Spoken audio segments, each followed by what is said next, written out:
Folks, welcome back to another fantastical episode of your favorite podcasting show, the BoomBastiCAST, where you come for all your pop culture, film, indie, big budgeted, throwback, futuristic, everything. All that Everything? All the television and the TV and some comedy, all that great stuff. We got a great episode for everybody today. We've been looking forward to this episode for a long time. This is a gentleman I kind of met via the social webs many years ago, maybe even in the MySpace days, like forever. One good thing to say about social media amongst all the bad things is that you are able to reach out and touch people a lot easier this way. Shoot a message, you know what I mean? You can communicate with somebody. You don't have to take an airplane and cross your fingers the whole time you're going to bump into him at that coffee shop in California. Reach out and touch a brother, you know what I mean? Heck yeah.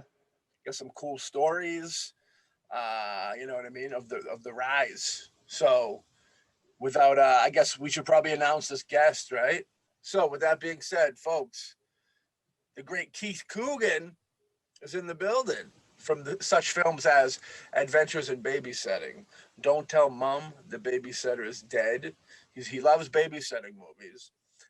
And The Fox and the Hound, Toy Soldiers, The Gentleman. He was in Jay and Silent Bob's Reboot recently, which was a lot of fun.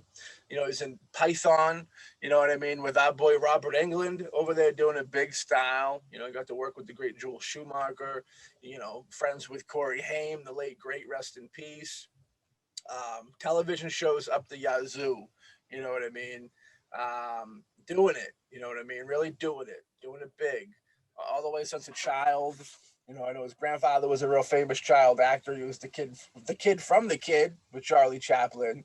Also for Uncle Fester in the 1960s Addams Family TV show. I think everybody kind of gets down with that in one form or another. It's funny, he'd later go on to work with an Aston too when he did Toy Soldiers. He worked with Sean Astin. Yeah. And Sean Astin's father was Gomez Addams. There's a kind of fun tie-in right there.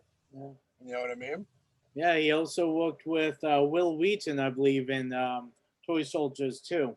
Also. Yeah, he's also with him and Will Wheaton. I think are both of my favorite. I think Will Wheaton's also in that episode of Tales from the Crypt that I love a lot. I'm pretty sure he is. You know what I mean? Yeah. It's a beautiful thing. So kick back, throw your feet on the ottoman, not on the table, not on the kitchen table, no boots on the kitchen table. But sit back, enjoy, pour yourself a gold glass of lemonade, and on a Sunday evening, or whatever evening you want to listen to this, we record on the Sunday evening. But the great Keith Coogan. I need a close-up, Mr. DeMille. All right, that's kind of okay. How's the hair? I feel very Dennis Miller right now. Yeah. Hello. Hi, guys. Hey, how you doing? Oh, amazing. My coffee is brewing, and so I'll just step away, obviously, to get the coffee, because that's important. Yeah. And wait, let me get my key light going. Hold on 1 second. I could do things better. Where's a grip when you need them? All right, 1 second, and... Ooh. I got my fancy light. All right. Hi, guys. I love it. What is up? Where you at? We're Boston. Well, Yeah. I'm south of Boston. He's a little north of Boston. Coffee is almost ready. Well, hi, everybody, and thank you for watching. Sorry, I'm being rude. I need my coffee. No worries. Oh, no, yes. absolutely. Totally Okay. understand. Yeah, no worries, man. Nice. So, yeah, man, nice collection behind you there. Me And, too. I like your screen solution to the backdrop. That's good. Thank you. Good. Thank you. Hey.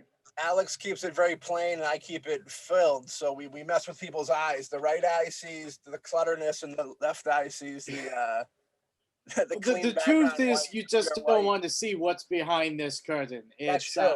I'm too lazy to fix all my mess. Yeah. There's a bunch of bodies hanging up like Texas Chainsaw Massacre behind Huck. Don't tell anybody. Don't tell anybody. Matt, come on.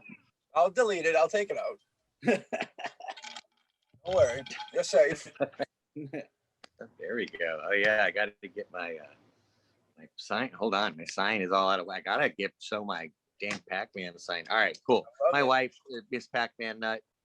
And as we built our little home arcade, I got the cabinet, Yeah. the barrelcade, and then 3 of these. These were Home Shopping Network QVC. They're countertop arcade 1-ups. Yeah. So they're not like the ones in Target or whatever. They're and they won't mount on those bases. They just go right on a count, but they're really solid. I recommend them because they're $1.99 Earl Shop. I love the arcade. When I seen them come back, I was so excited. You know what I mean? They just give you a good. They give you a good feel when you see them. You're like, oh, Yeah. You know what I mean? Is that records I see over the right shoulder? Oh yeah, probably. Well, no, La La Land. That's just sheet music for records or somewhere else. Oh yeah, they're over by the front door. We just have a few. We actually got a cute little suitcase, pink, record player. Haven't played one record on it. Probably got it like 3-4 years ago. But I like to collect that 80s sound, of course, on vinyl. Because Depeche Mode, Duran Duran, The Cure, they just sound so great on vinyl.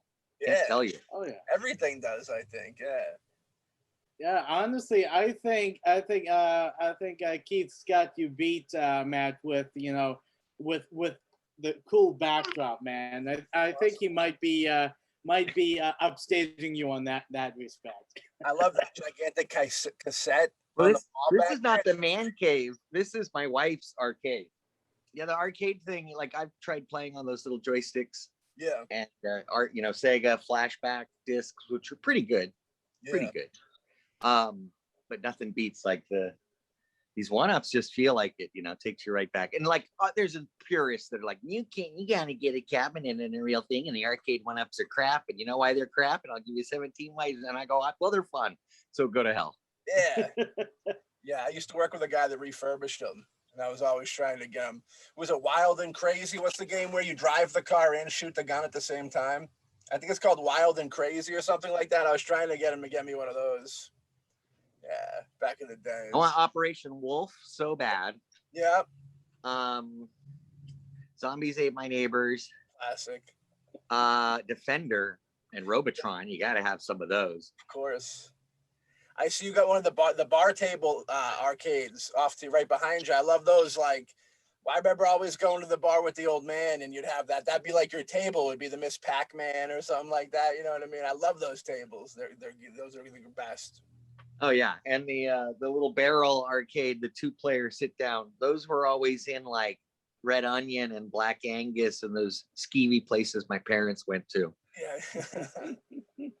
I mean, and Black Angus is still around. Love you to death. Yeah.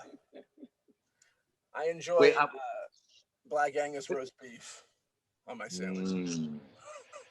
We had a little restaurant in our neighborhood, 1 gas station, 1 supermarket, 1 restaurant, at little town of 15,000 people, Malibu, but the poor part of Malibu. And at Tranques restaurant, they had a bar attached, and it had room for 3 stand-ups and like 2 sit-downs in the bar proper. And the stand-ups were kind of up a little bit near the lobby where you come in to check in, for your tables or whatever. We're just behind a wall, so it didn't bother people. And they started with Donkey Kong, Defender, and Tron was there. They had that gnarly Tron machine there. Yeah. Have you seen that documentary? Is it King of Kong? Is that what it is? Oh, dude. Yes. With the villain, I did the villain in that documentary. I forget his name right now. Oh, Billy Mitchell or something like that.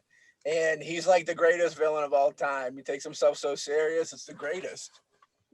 I'm fascinated with speed runs, but I like to do speed runs on ridiculous games like Red Dead Redemption 2 or Cyberpunk. Yeah. Try a speed run on Cyberpunk. I got my rocking my Rick and Morty Cyberpunk. Morty, yeah. Wife Nice. happily bought for me. I like that shirt. Next day, ding dong. That is a cool shirt. So you always a video game kids from the beginning, from when it first popped on the scene? Kind of obsessed. Yeah. I got an Atari 2600, and probably in 78, yeah, maybe 79. Probably for my birthday of 79. so in January, and I think we got it from this like ridiculous appliance dealer downtown with those like Crazy Eddie signs, and it was cheap. It was $99. And I remember that was a really big deal for my parents because our rent was like $400. So $99, and then these games, my mom's like, these games are $30 a piece. So I had done the Waltons, and I'd done like 18 episodes of the Waltons, and my mom was like, yeah, that was pretty good money, so you can have an Atari. And I had Skydiver and Tank or Battle, Pong, and all the, you know, the original one came with the rotating one and everything. Great. And then I would rent Atari 2600 games from one of the video stores. They had a whole rack of them. Yeah. And remember, noticeably, Activision games were remarkably better programmed, way more fun. What was the dentist one with the teeth and you were a tube of toothpaste and you could fight Plaque Attack? Yeah, fun game. You just noticed those weird things, and you didn't know the behind the scenes of creators fighting with each other, and like, you know, ownership of companies and people branching off and starting their own thing. But Gary Kitchen was a genius. Yeah, great soundtrack. That was the first time you started to know video game designers' names, and you had the crash because I got ET for Christmas that year, and it really truly was a horrible game. And you try to like it, and you go, this is just awful. And you pop in River Raid again. And so I can understand they made more cartridges than existed in the console. So we pick up a few years later with Nintendo, and we get the Super System with the robot. Like fun. And it has, Duck Hunt, and it's great. That thing carried for a while. And then I found Sega, and I became a Sega boy for until PlayStation. I've Sega, Saturn, Dreamcast, 32X, CD-ROM. I've owned 90% of the titles on every Sega system. And I even had the 8-bit with the 3D glasses. Yeah. For Harrier, Super Harrier, and dude, just loved it. Spent far too much. I handed all my video games to my younger brother. He's about 12 years younger than me at one point. And it was a box of 3 systems, and it totaled up to $6,000 if you counted like $40-50 a game, plus the systems, plus I had the steering wheel for Daytona. It was about $6,000 worth of video games. Original that I gave my little brother. He kept the Atari and all of those, which is pretty cool. Yeah, I believe it, man. There's games that go for like ridiculous money out there. There's a huge market for that stuff. You know what I mean? Oh yeah, they just said an unboxed copy of Zelda went for $180,000 or something like that. Jeez. I wonder if it's selling. That makes me sad if that's selling. That's insanity. They're gonna put it on display though. I think they put it in a case. They're not gonna open that up and play it. Open it up and play that bitch. What's our PG rating? We're rated X over here. No worries. Yeah, Good. X already rated. stumbled across a line. What's that line? I feel a bad. Bitch is a female dog. That's true. Cater to everybody. The feline. I go to the Bart Simpson defense. No, I can say that bitch is a dog. It's a lot of Sega people. They go into PlayStation. It's funny that crossover when you talk to people. Yes. They don't want to go to Nintendo again. I want to say it's controller based because I tried Xbox and it never worked out. I just love the 3-button, or Sega was that 3-button and then it became 6-button. Yeah. But when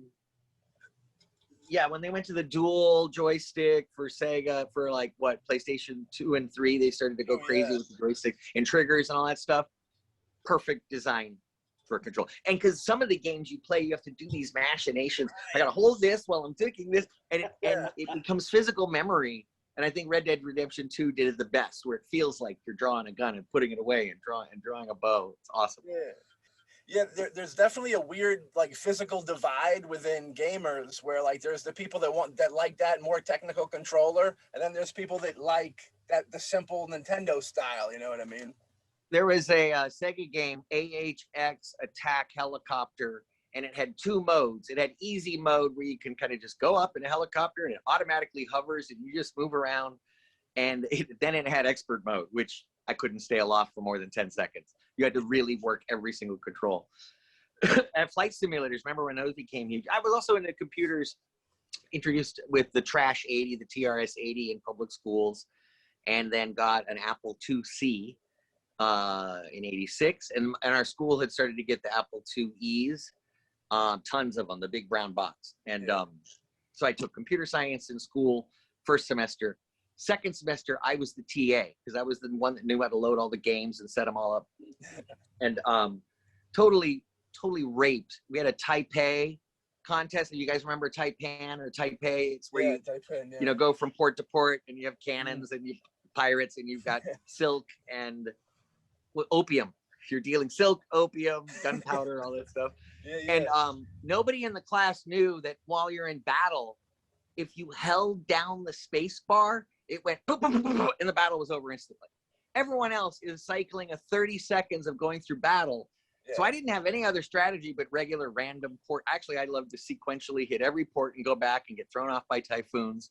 And they're at a few 100,000. I'm sitting on like 1.8 million by the end of the period. They just had no idea, just because I knew how to kind of make the game move faster. Yeah. What a fun time when video games were allowed at school. I remember the Oregon Trail game. We played Prince of Persia. Yeah, we played Prince of Persia in our school, which was weird. Yeah. You're absolutely right. We had also, was it Quetzalcoatl or Montezuma? It was an Apple II game. Yeah. It had a little color. It had like 16-bit color, or no, 8-bit color. Yeah. And it was kind of an Indiana Jones ripoff. Yeah. It's weird that the school kind of just allowed that to come in, so to speak. You know, it's like they seen the new technology coming. I assume they probably knew they were eventually going to use it for educational purposes, so they wanted to kind of introduce it in a fun way, probably. You know what I mean? Yeah, because it jumped right into basic programming and what is it called? Logon or Logo? Yeah. The one with the turtle. Yeah. You can do graphics with it, but you're basically taking a head of a turtle and telling it where to draw and what to draw. Yeah. But it was easy to program. Yeah. And I immediately was programming at home, and like I'd make the whole dialogue from war games between Joshua and anybody at the computer. And if you didn't respond right, it would kick you out. And if you did, it would go forward. And yeah, I was a big nerd. Hey, it's all good. Look, just think about how far computers have come. I remember when I was a kid, like you'd open up the computer and you have to put a hard disk into it to punch in a code just to like open it, just to like start the computer. You remember those days? Yeah, that was too much. Now it's just now you just think it and your computer turns on. To play games on the TRS 80, there was a tape cassette drive. Yeah. And you put the tape cassette and you type load mem or whatever, and you hit play. And sure enough, this thing would load in there and you could run it. Amazing.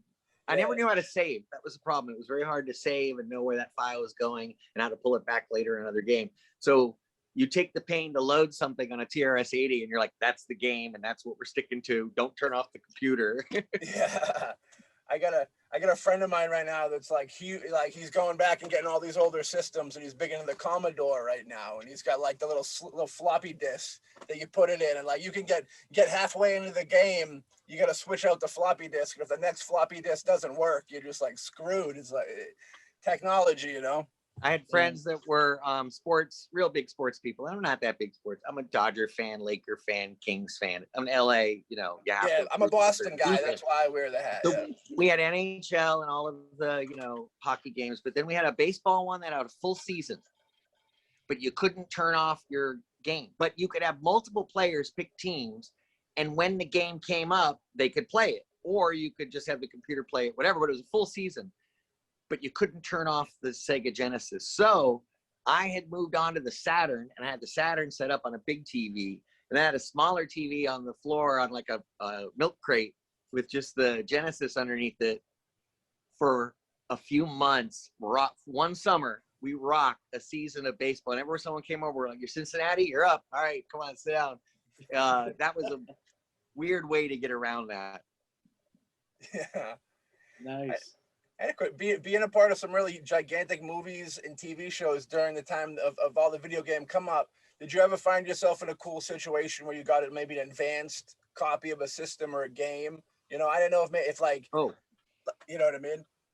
I want to say the one that like directly was Zaxxon and a commercial for a cereal called Halvesies, because it was half rice grain and half wheat grain. Remember Halvesies? Yeah. And there was a commercial I did, and it was a contest, and if you won the contest, you got a full-size video game, and the game was Zaxxon, and I was familiar with it. They also had Super Zaxxon, and I got to play it. What was funny on the commercial, they had each kid, they needed somebody to shoot the insert of the game. They go, we need someone to play this so that we can, and like a cool part. And I'm like, I know how to play it. And like every kid said we could play it. So they gave us auditions to play the video game. And I'm just sitting on a quarter for like 20 minutes. And they're like, okay, Keith's the one that's going to do it. So in the commercial, when they cut to the game, that's really me playing. But no, I got a few toy prototypes and stuff. But video games was not, yeah, I never, and I never did a voice like Will Wheaton has done Grand Theft Auto and other games. I had a friend, Phil Tanzini, who's in all the like Modern Warfare and Snake, Metal Gear Solid games and stuff like that. I totally want to get into voices. That would be awesome. That would be cool. I figure in the time of the product placement and stuff right there, I figured the video game companies would almost shower the production and systems, so they'd put them in the movie as well as bring them home, and their kids would love them and talk about them and stuff. You know what I mean? Yeah. A lot of movie giveaways for like promotional materials. I have a little coffin from Evil Dead 2 that's got like a fake finger in it, where you can stick your finger in it. It looks like a bloody finger when you open the coffin. But this is stuff from like 87, 88, 89. And admittedly, there were some cool movies there, but the later 80s, it tended to get kind of for me. It was hit or miss. It was either something really, really subversive and not really a main studio release, but most of the main studio releases had gone through this kind of a, what did somebody call it? Directed like smooth mixed house paint. Like, like blended well. It's very like, hits the 4 quadrants, and the writing is, you know, audience can predict every turn. But not that that's bad. It's the filmmaking had understood its language by the late 80s. Yeah. No, I feel that. Yeah. You just brought up a commercial for the video game. I know that, I believe, that I read the first thing that you ever did acting wise was a commercial for Mickey D's.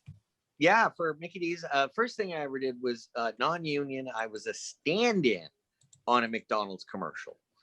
And so they're lighting me, and I get up to the counter with my tray, and they like put a, you know, or whatever, and they put a Big Mac in front of me, and I'm like, ooh, a Big Mac. And the director goes, oh no, him, we'll use this kid instead. And so the mother of the other kid was like, nah, you hired my kid and you got it. And technically they're right. Yeah. So the director said, you know, I'll use you for something else. And meanwhile, my mom is kind of upset that we never got paid for it. Mm-hmm. So was it union? They're like, you weren't here. You're not on the books. Like, what pay? So my mom asked around town and got hooked up with an agent that I read for. Pretty much immediate. I think I was an extra in a Coast soap commercial, and it was a school bus driver that all the kids are screaming, but then they go in the shower with Coast soap and they're just like heaven. And I think my left shoulder was in that, in like the back of the school bus. So that was my first time on camera. I'm 5. I'm maybe, you know. So I turned 6. I get my Screen Actors Guild card. And Denny Harris, the director of all of those McDonald's commercials, called me back. And I did a series of 4 commercials for McDonald's. And I did every single thing except for Levi's and Coca-Cola. I mean, I did Ford and Texaco and Toyota and Rice Krispies, Sugar Smacks, Corn Pops, tons of Mattel toys, Sucker Man, Firefox, which were these pretty big remote controlled cars. I did commercials for He-Man. I did Manny Faces commercial.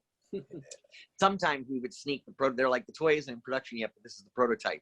So you're playing with the prototype in the commercial, and they're like, we don't need it after the commercial. Go ahead. So I had all these half-built, hot glue gun versions of these toys. Nice. So yeah, commercials is a great way to get on a set and get familiar with the terminology and what a mark is and your eye line and a light and like kind of how to be on a set. And then I got a Chips episode. Yeah.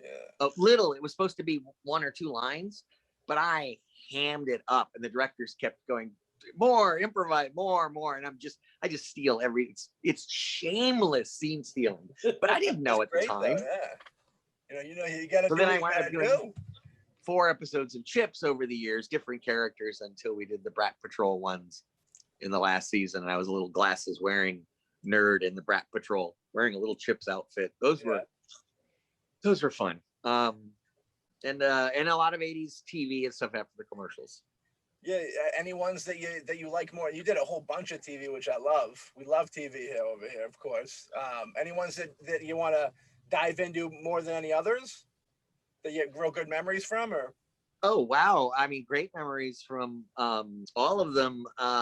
There are some also huge misfires, or ones that were never really critically acclaimed shows, and there's no shame. At that point in the 70s and 80s, you had a lot of old movie whores coming back to TV for a paycheck, and getting it. And my grandfather had been through his movie career and wound up with a comeback on television with the Addams Family as Uncle Fester. So there's no shame in doing TV to build your career up to get to do movies. So between 76 and 86, I did 100 commercials and 50 TV shows.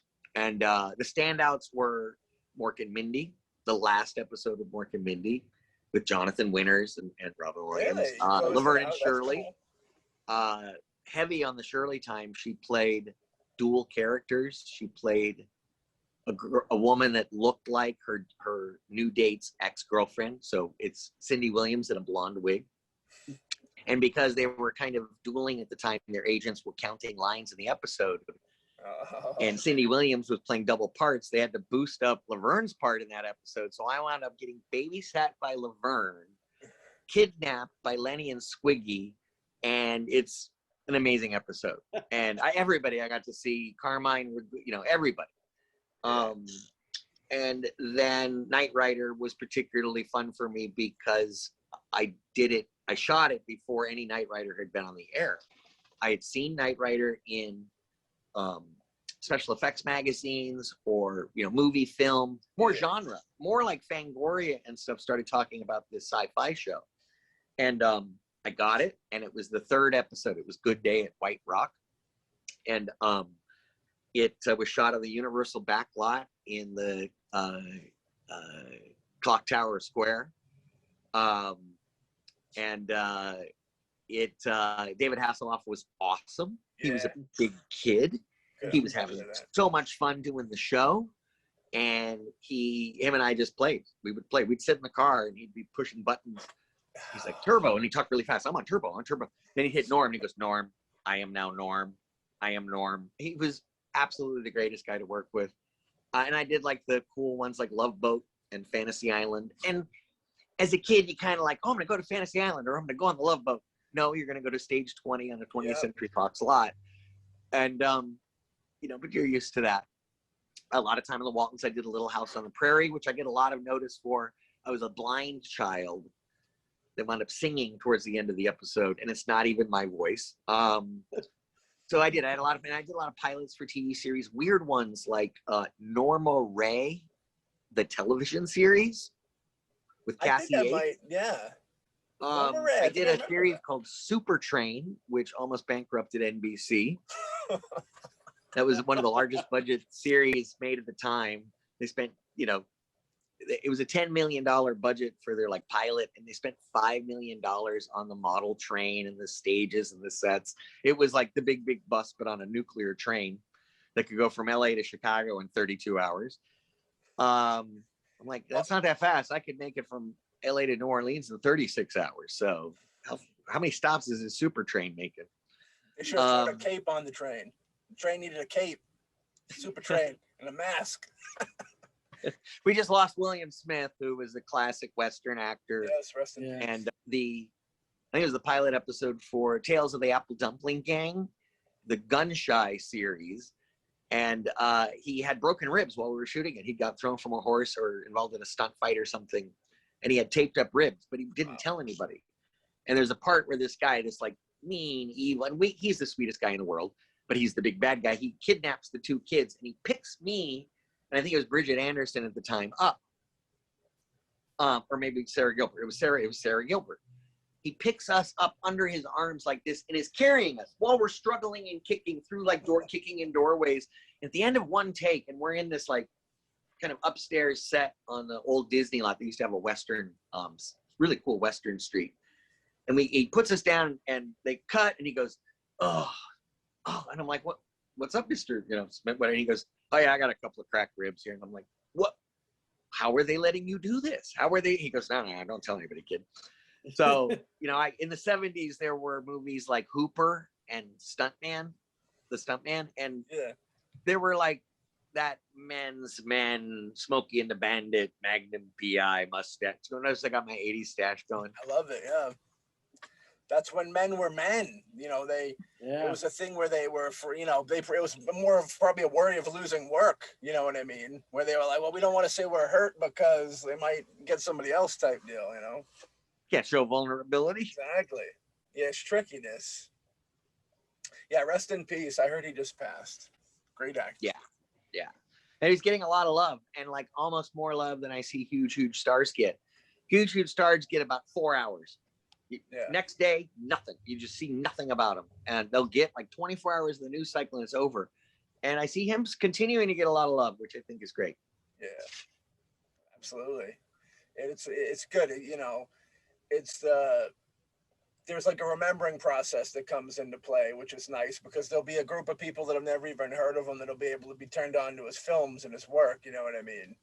Well, I just had a thought. Like we've got Chris Pratt, and he's got like a few movie franchises: Jurassic Park. He's got Guardians of the Galaxy. He's got the Tomorrow War, which they're going to make a sequel. But these actors we're talking about, like William Smith, you look at his credits and you go, oh my God, like he was in the biggest ones of the day. He was, more of a baddie character actor kind of guy. Yeah. But like in context, they had some strong actors that kind of brought a lot of baggage with them. They were known for certain parts and roles in Westerns.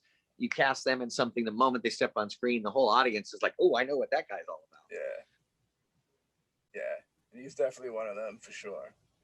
Yeah, it's cool that, it's definitely cool. Definitely cool. And that's the thing. It's like, if you're going to be an overall fan of cinema in general, you got to celebrate every generation of it from the get-go. And, you're when you do these films, they're there forever. They age, I guess, but they don't. You know what I mean? Films don't. It's weird. So he should be just like he made the movie yesterday. I love that we've still got the same kind of thing. Video games, great movies, TV. A little change with the coronavirus and the theaters shutting down. Yeah. And everyone adjusting to, like, every time you make that decision whether to pay for a Disney Premier Access movie, you like start going through the numbers. You're like, really? If it's you and your wife, it's really only $15 a ticket. That's what it would be in the theater. And then it's cheaper to make the popcorn and the snacks at home. And you can pause it and go to the bathroom and rewind. And you got a huge TV now. So it's like, what's the, well, I mean, it's ignoring kind of this phenomenon that we had for 100 years. Mm-hmm. From the early 1900s till a year ago, going to the movie was just this very specific special thing. Right. There's people that go to movies alone, and I do. So there's nothing wrong with that. I love it. Yeah.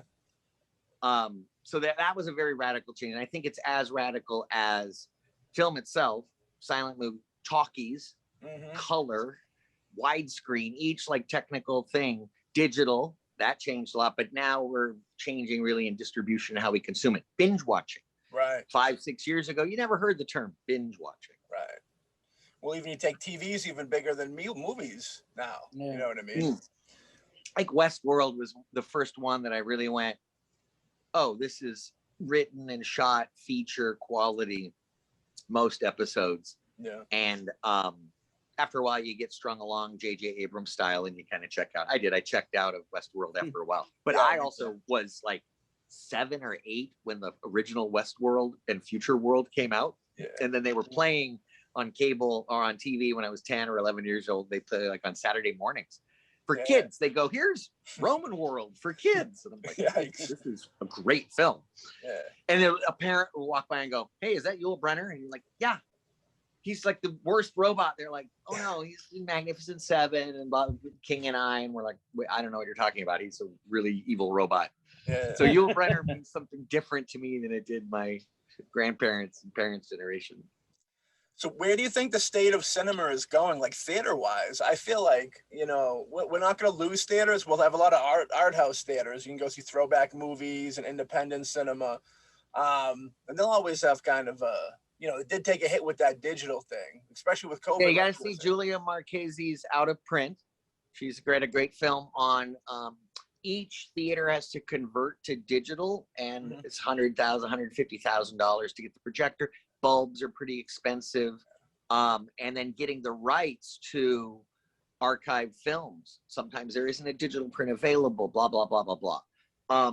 It's tightening the kind of restrictions. Like a film, an actual print of film floating around somewhere is great. And there's one I've been mentioned the Babysitting they've been using for, you know, in-person screenings, a 35mm print.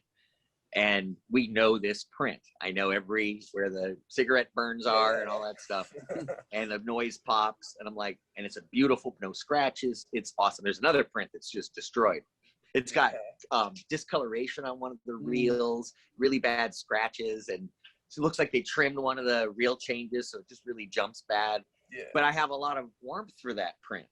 Yeah, of course.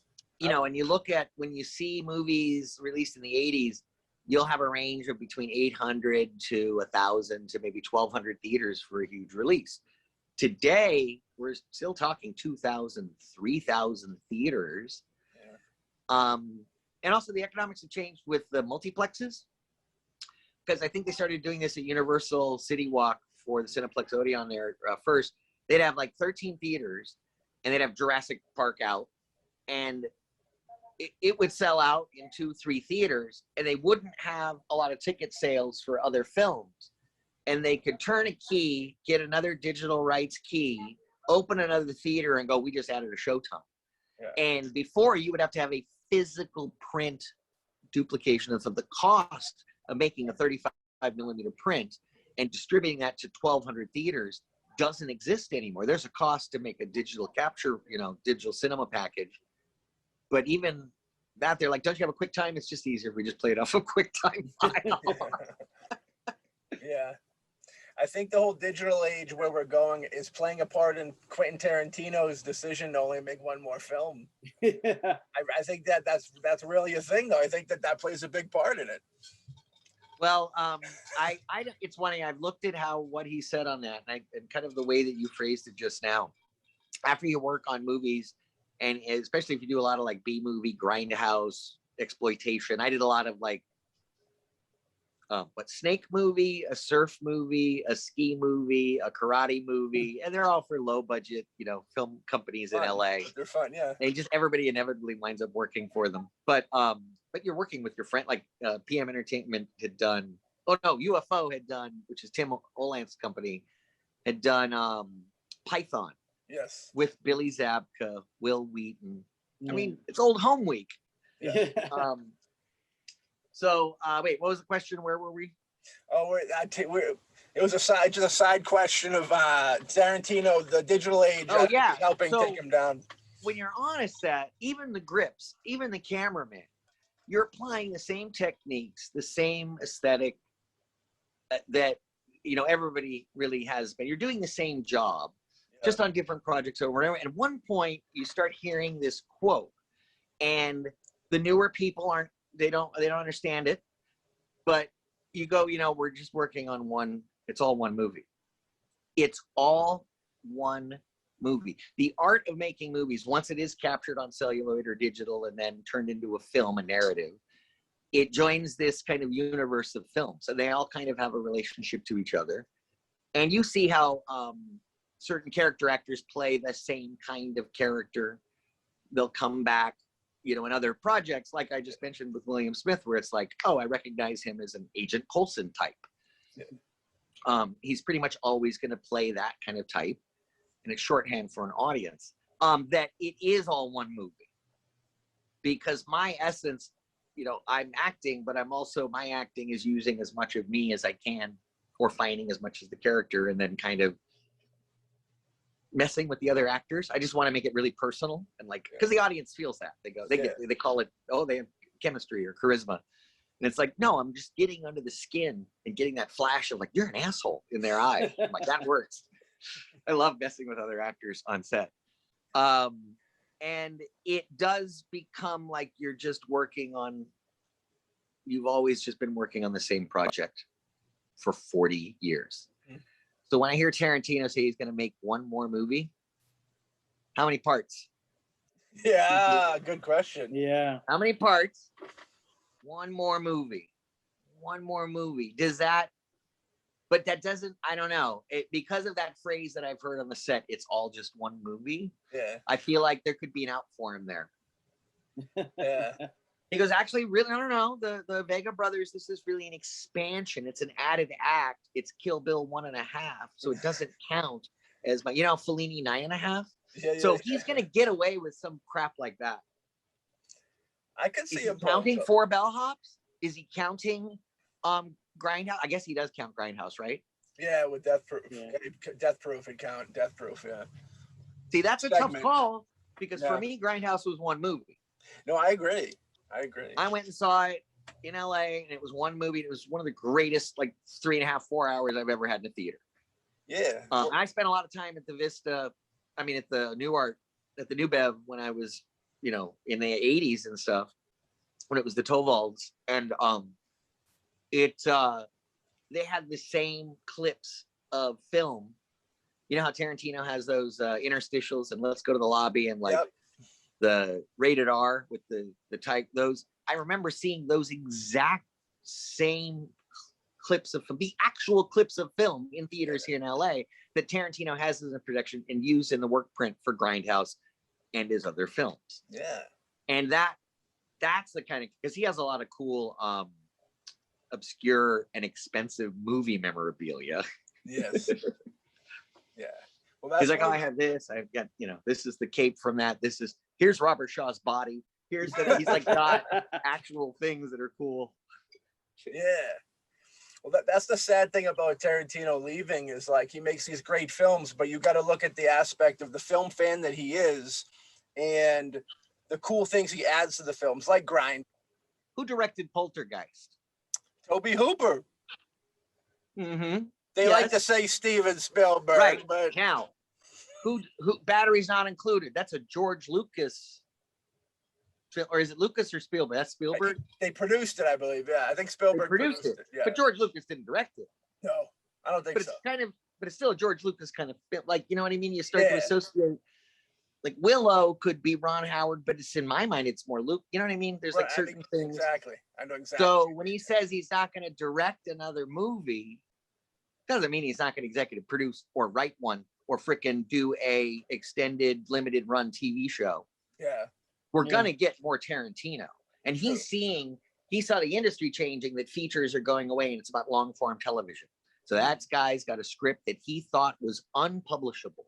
He thought was unmakeable. And he goes, oh, it's a 19-hour epic that takes place in the Adirondacks. It's about moonshiners. And I go, oh, I'm on board. I've already paid for the first time, so let me subscribe now.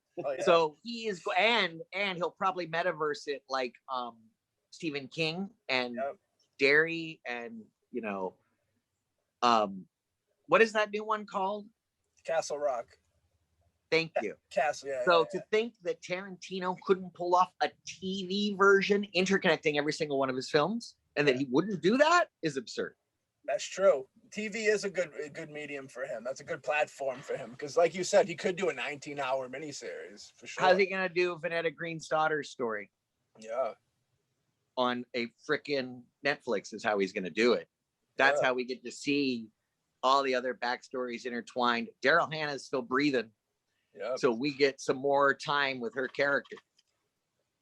That's true. I mean, he could. He had his thing where he's like, he wanted to leave before 60, and then he had his thing where he said he wanted to leave at 10 films. So it's kind of like, it's a weird vibe, you know what I mean? Because he could ride it out for the next 20 years of just doing whatever. I know he wants to do theater as well and write history books on film and, you know, nonfiction books.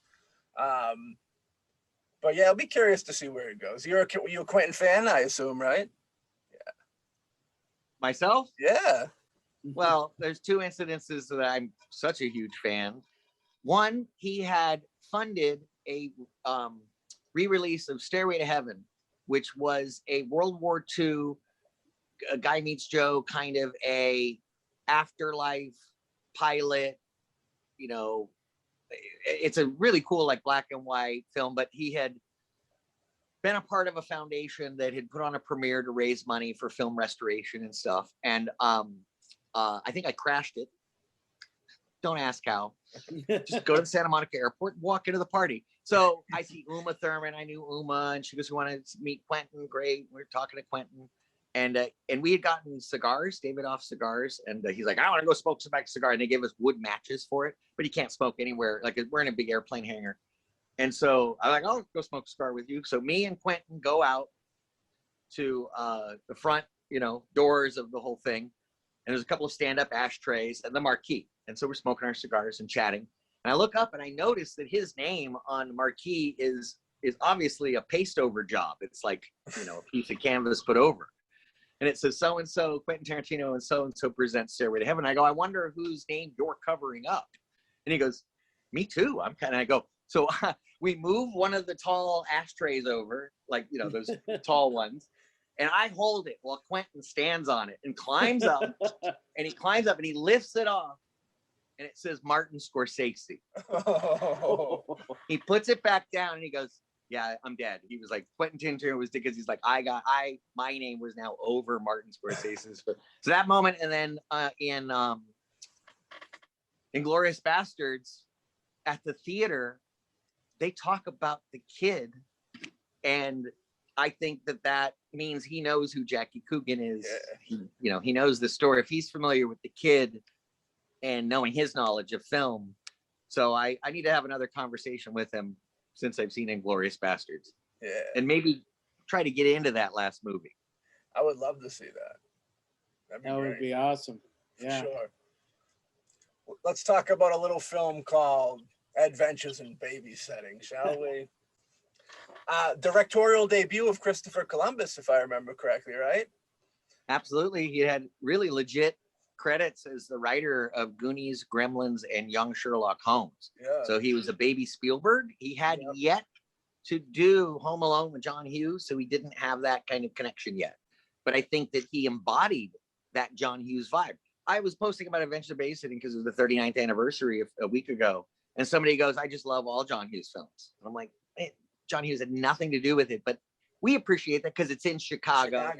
It rips off Ferris Bueller's by starting at the house, taking place all in one day, going to a bunch of things like a French restaurant. We have a musical dance scene, Twist and Shout, Babysitting Blues, and we beat the parents home just in time. I mean, it's very obviously very similar. So Adventures of Babysitting, we knew going in, it was Touchstone Pictures, Disney, and we're going to get the exact same budget as all the other Touchstone Pictures. You're going to get $8 to $10 million. That's it. That's their formula. It's basically Blumhouse's formula. Yeah. But Touchstone, by the way, Silver Screen Partners 3, which was the film financier for the Touchstone Pictures projects, is the single most successful film finance company in the world when it existed. It made 600% return on your money. Wow. Because they made $10 million that made $25 to $100 million at the box office, do 4 a year, rinse and repeat. And so we were included in it, and it was healthy on, filming it was, big. It was 3 months, 2 months in Toronto, a month in Chicago, a week in LA. All the special effects were in camera. They used VistaVision or Intravision, which is front projection. And you are on a kind of a little bit of a set, and it shows up in dailies the next day. No matte lines, no blue screen, none of that. You can even pan and tilt the camera in the shot. We had, made great friends with Anthony Rapp. Still see Maya Bruton at autograph signings, and we had a screening at the Egyptian Theater of Adventures of Babysitting, and I saw Maya again a couple years ago. Elizabeth Shue's in New York, but married to one of my favorite filmmakers, Guggenheim. who had done It Might Get Loud and Waiting for Superman, and one of the best documentary filmmakers in the world. Yeah. So she's busy. Plus, she's on 17 TV shows right now. And Calvin Levels, who was a Malibu resident. So Joe Gipp, you know, I wound up hanging out with after Adventures of Babysitting. And when it released, here's when I knew it was bigger than I kind of thought. Yeah. On the weekend of release, we got the LA Times, and they'll have a little entertainment section. And really, they'll only do color for like the Sunday edition and really big budget movies. And we open it up, and there it is, the middle section, 2-page, full page. So you open the paper, and it's the entire thing with reviews and everything. They print every single theater in Showtime in there. And there we are hanging off the building, and I went, oh, they're promoting the heck out of this. And the ads ran that. There was one ad. They didn't do multiple and different ads or teasers back then. They just had one solid, like, 2-minute ad. Which I have to say, Elizabeth Shue had a bit to do with crafting the trailer for Adventures of Babysitting. She worked with Jeffrey Katzenberg and the filmmakers and talked about kind of the marketing campaign. And there was a version, and I remember she gave some pretty strong notes, and it worked. It didn't scare away boys. It wasn't, oh, it's a girls' movie. It's cool. It's fun. Right. Okay, cool. It has that night gloss look. It was shot on a Panavision Platinum. Us and Interspace were the first movies to get the Panavision Platinums. And it had all, I call it rolling thunder, when a movie has all the trucks and cranes and shot makers and all that stuff that you need.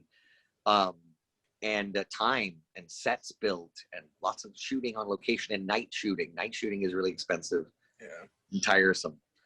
So the movie comes out and it does great. And then they expand the theaters and it makes more money the next weekend. And it's in theaters for at least 12 weeks. I mean, it was great. It had legs, had a great video release, and then hit cable and just played on cable forever. And then Blu-ray, and now it just 2 weeks ago had its premiere on Disney Plus. It is the TV-13 rating, so we've looped over a couple of lines, but no scenes are cut. It's the same running time, but just don't fool with the Babysitter. And Thor's a weirdo, a complete weirdo. Other than that, it's the same movie. And I'm usually the biggest one against something like that. But if that's what it took to get the film exposed to another generation and for parents to go, ooh, I'm going to wait till a little older to show Adventures of Babysitting because of the language. It has some like 7 of the deadly bad words, you could say. Mm-hmm. But now with the kind of edited for TV version on Disney Plus, it's safe. It's still got scary, got nude guys with guns at the bus station, but whatever. I always appreciated how dark it was for a kind of kids movie. You know what I mean? Mm-hmm. Them entering out into the world like that. How long did it take when you guys did the blues club scene where you guys were singing? How long did that take to shoot? Because I know music can complicate things. Typically, on location, you shoot Monday through Saturday, and you take a day off Sunday. On location, you could do 6-day work weeks. But in this case, we were called in on Sunday to do record the song, and they'd had a temp version that they kind of played for us. I think it was Michael Kamen's score, and we get to the studio, and Albert and the Icebreakers are wrapping up recording the little blues that they were playing when we rush onto the stage, and they like banged it out in 2 takes. It was done. And then they moved on to the Babysitting Blues. And it was written right in front of us. You see him writing all the licks. And they recorded like a basic thing of the guys. They're separated. And I wish I remember because I'm kind of more appreciative of it now. Yeah. We did this in Chicago. And it was supposedly some legendary blues recording studio. Decca record. I don't know what record thingy it was. But supposedly it was legendary. And they put a temporary mix together. And on set the next day at Fitzgerald's, which was the pool hall in Color of Money that Paul Newman gave Tom Cruise the Balabushka. That's the same set for the Babysitting Blues. We just removed the pool tables.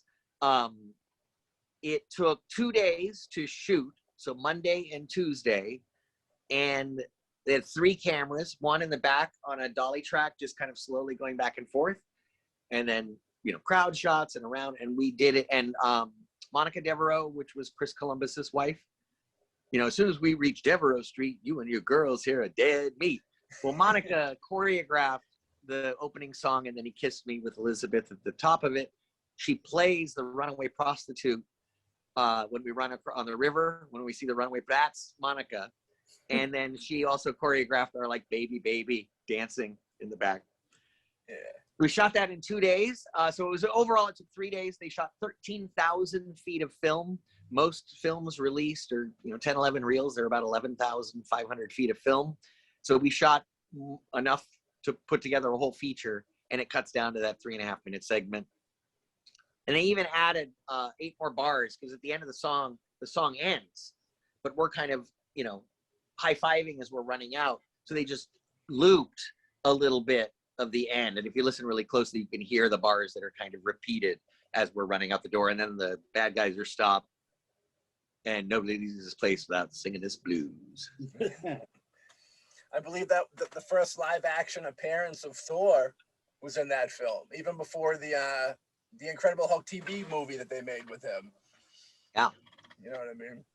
And it's Vincent D'Onofrio, fresh off the set of, 6 months after he wrapped Full Metal Jacket. Really? Did you get any good Kubrick stories by any chance? Yeah. Oh, I was all over him. I was like, tell me, what is that? Is it really like 100 takes? What? And he goes, well, he's not in the room with you. I said, what? He goes, yeah, Kubrick's in another room on a monitor. He doesn't even, you'll get like walkie-talkie things. I'm like, really? He goes, an exaggeration about the takes. I'm like, oh, he goes, if an actor doesn't know their lines, we're going to do 30 takes until they know their lines. I'm like, okay, good point.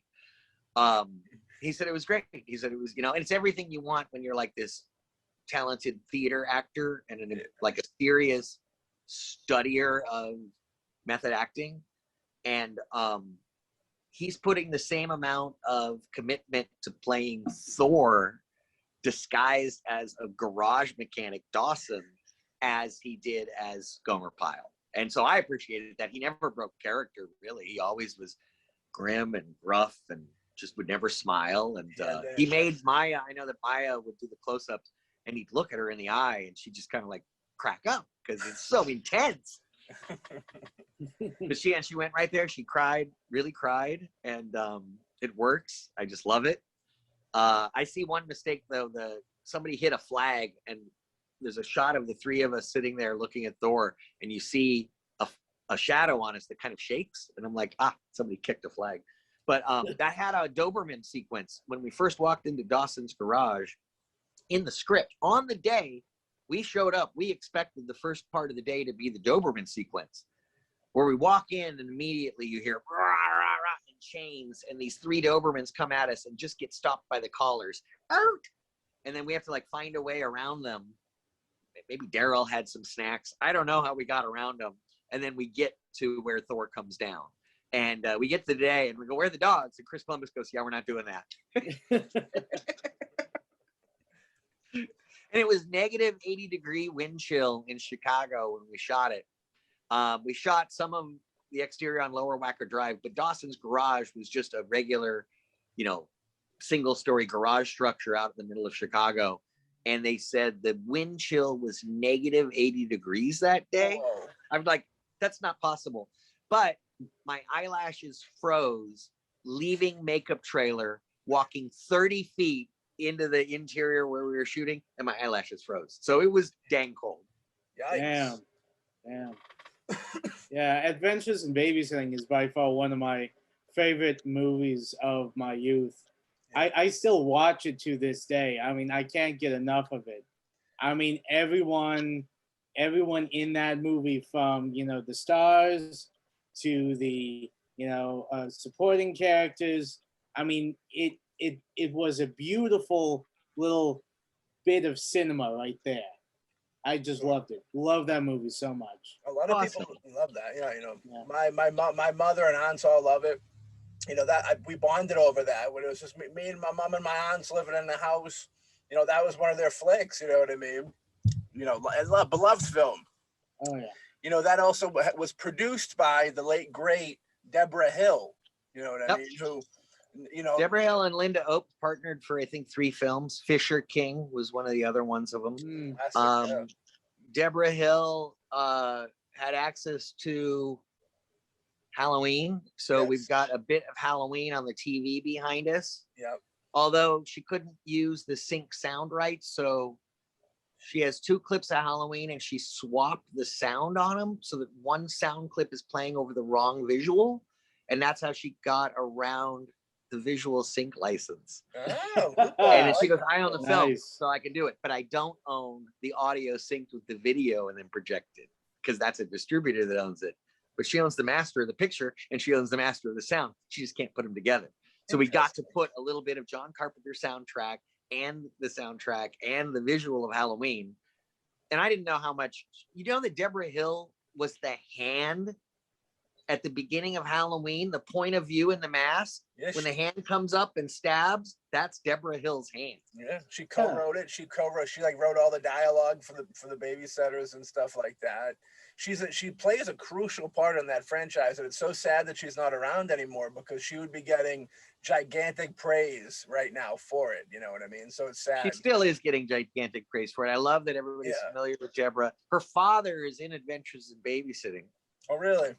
He plays the toll booth operator at the L train when we jump on the train, and he goes, "Who's gonna pay for those kids? Somebody better pay for those kids."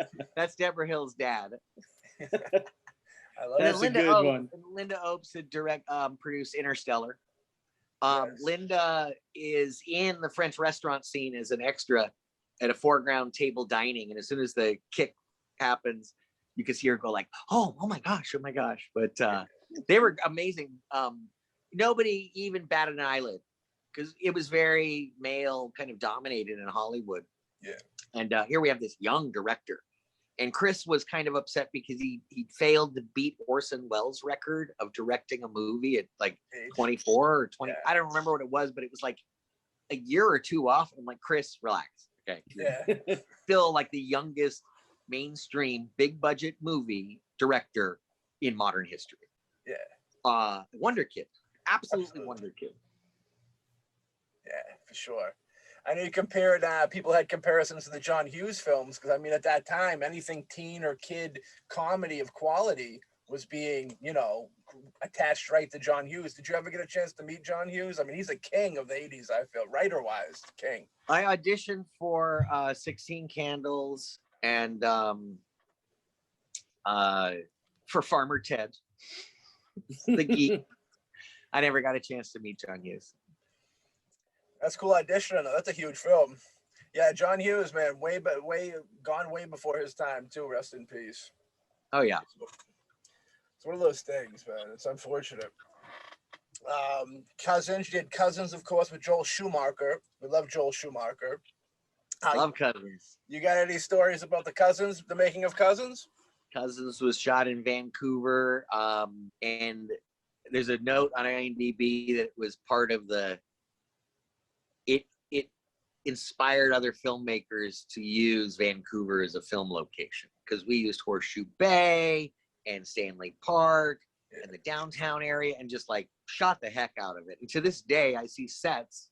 There's this particular like country club set where we had one of the weddings, and it's been showing up on stuff recently on Netflix series. So I'm like, oh, that's that club we used in Cousins. And you had this cast. It was an ensemble cast where every single person could have been the lead. You had Norma Alejandro, who had just been in Gabby, A Love Story, Oscar nominated.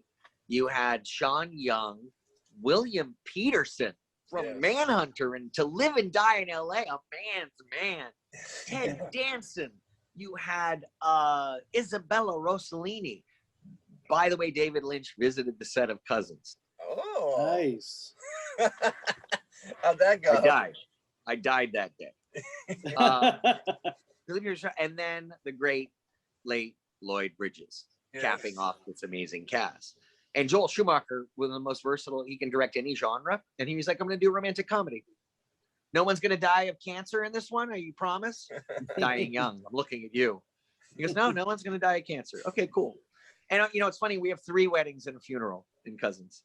That title was taken.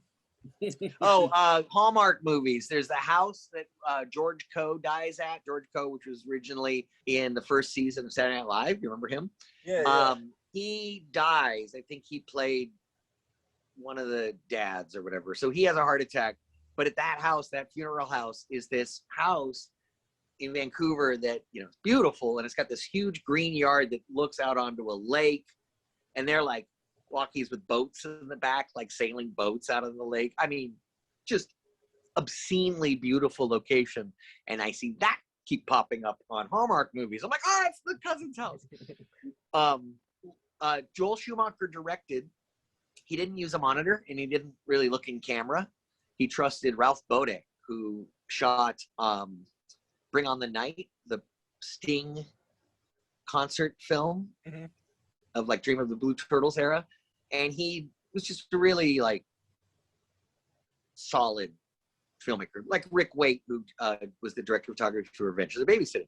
It's kind of like everyone just gave him a lot of respect and gave him the time they needed to get every shot looking exactly like he wanted. And so Joel would lay a furniture pad under the camera. So here's the camera, and Joel is laying down underneath the lens, laying down like this, with just a big smile on his face. Maybe eating snacks, you know, messages, whatever. He's just watching us. And, you know, we do a take, and he goes, oh, I love it. Do it again. Any notes? He goes, no, I'm just having fun. Do it again. I just want to see you guys do that again. He would never, he'd go, that's it. You know, print, moving on. So, you know, nowadays they make movies and there's always, all right, cut, let's go look at playback, and everybody comes off set and watches the dang thing. And the star is probably one of the producers, so they have a say. And he just had great instincts, and he wanted to really feel like you're spying on the family. Yeah. So they had a 600 millimeter lens they'd use, and they'd stick it 100 feet across the stage would be the camera on a dolly. They'd fly a wall so they could get more distance in the set, and then shoot with this 600 millimeter lens. And it feels like you're spying on the family from across the room. And he also would roll the B camera. Even if you're not in the shot, he'd have the B camera rolling and getting family and kids playing, grandma falling asleep. Yeah. That was the actress really falling asleep. And they go, quick, get a key light. All right, roll. And just us setting up the lights, she started to wake up, and that's what's on film. So you didn't know when you were being filmed or not, and you had to just play the whole scene. It kind of felt like we were shooting Heaven's Gate, because he would just play the whole thing from beginning to end from each kind of angle. Those wedding scenes were a bear because we didn't just get generic extras. They cast the extras as families on each side. So one side is predominantly Italian American, and one side is predominantly Polish American. And they go, and when they introduce us, they don't have speaking lines, but they do because we're improvising. So they go, these are your cousins, these are your second cousins, these, and this one, you got this one. And then I love that you see like a romance in one, and like a couple from across the families hooking up in the closet. In the second one, she's pregnant. And then in the third wedding, it's their wedding, and she's getting married while she's pregnant. So a lot of fun details in that, building the universe of like big families, and you kind of only see each other at these big, huge functions. It's tough to shoot big wedding scenes. Yeah, with a lot of people like that, that's definitely a big one. You know what I mean? And I had Mitchie, who was obviously inspired by Evan Richards in Down and Out in Beverly Hills. In the original French film Cousin Cousine, Mitchie was a girl obsessed with death. So Joel Schumacher changed it up by making Mitch a boy obsessed with sex. And sex and death are really the same thing. And Joel Schumacher styled me head to toe. All of Mitchie's outfits were styled by Joel Schumacher, who of course used to be a costume designer and a production designer. Yeah. And he designed my room too. My room has got, you know, my fridge has got all of my tapes and stuff in it. I felt he was like able to express himself through my character, you know, this like artist side of him. And very hands-on. I like that. I like the hands-on directors hearing about that more, you know what I mean? Getting into it. Oh yeah.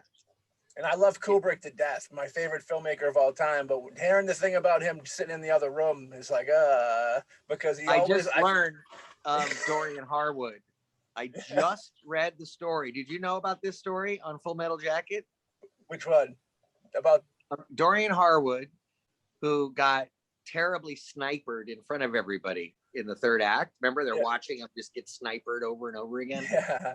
The shoot had run long, and Dorian had gone to Kubrick and said, you know, the production said, we're going long. Let's just pick up your contracts and you'll get the same rate. We'll just keep paying you. And Dorian said, no, I want more.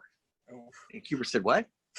He goes, no, if we continue, I want more than what we were getting. Like, I got stuff to do back in New York. And he goes, great, I'll let you do it. And for 1 week, he shot Dorian getting killed.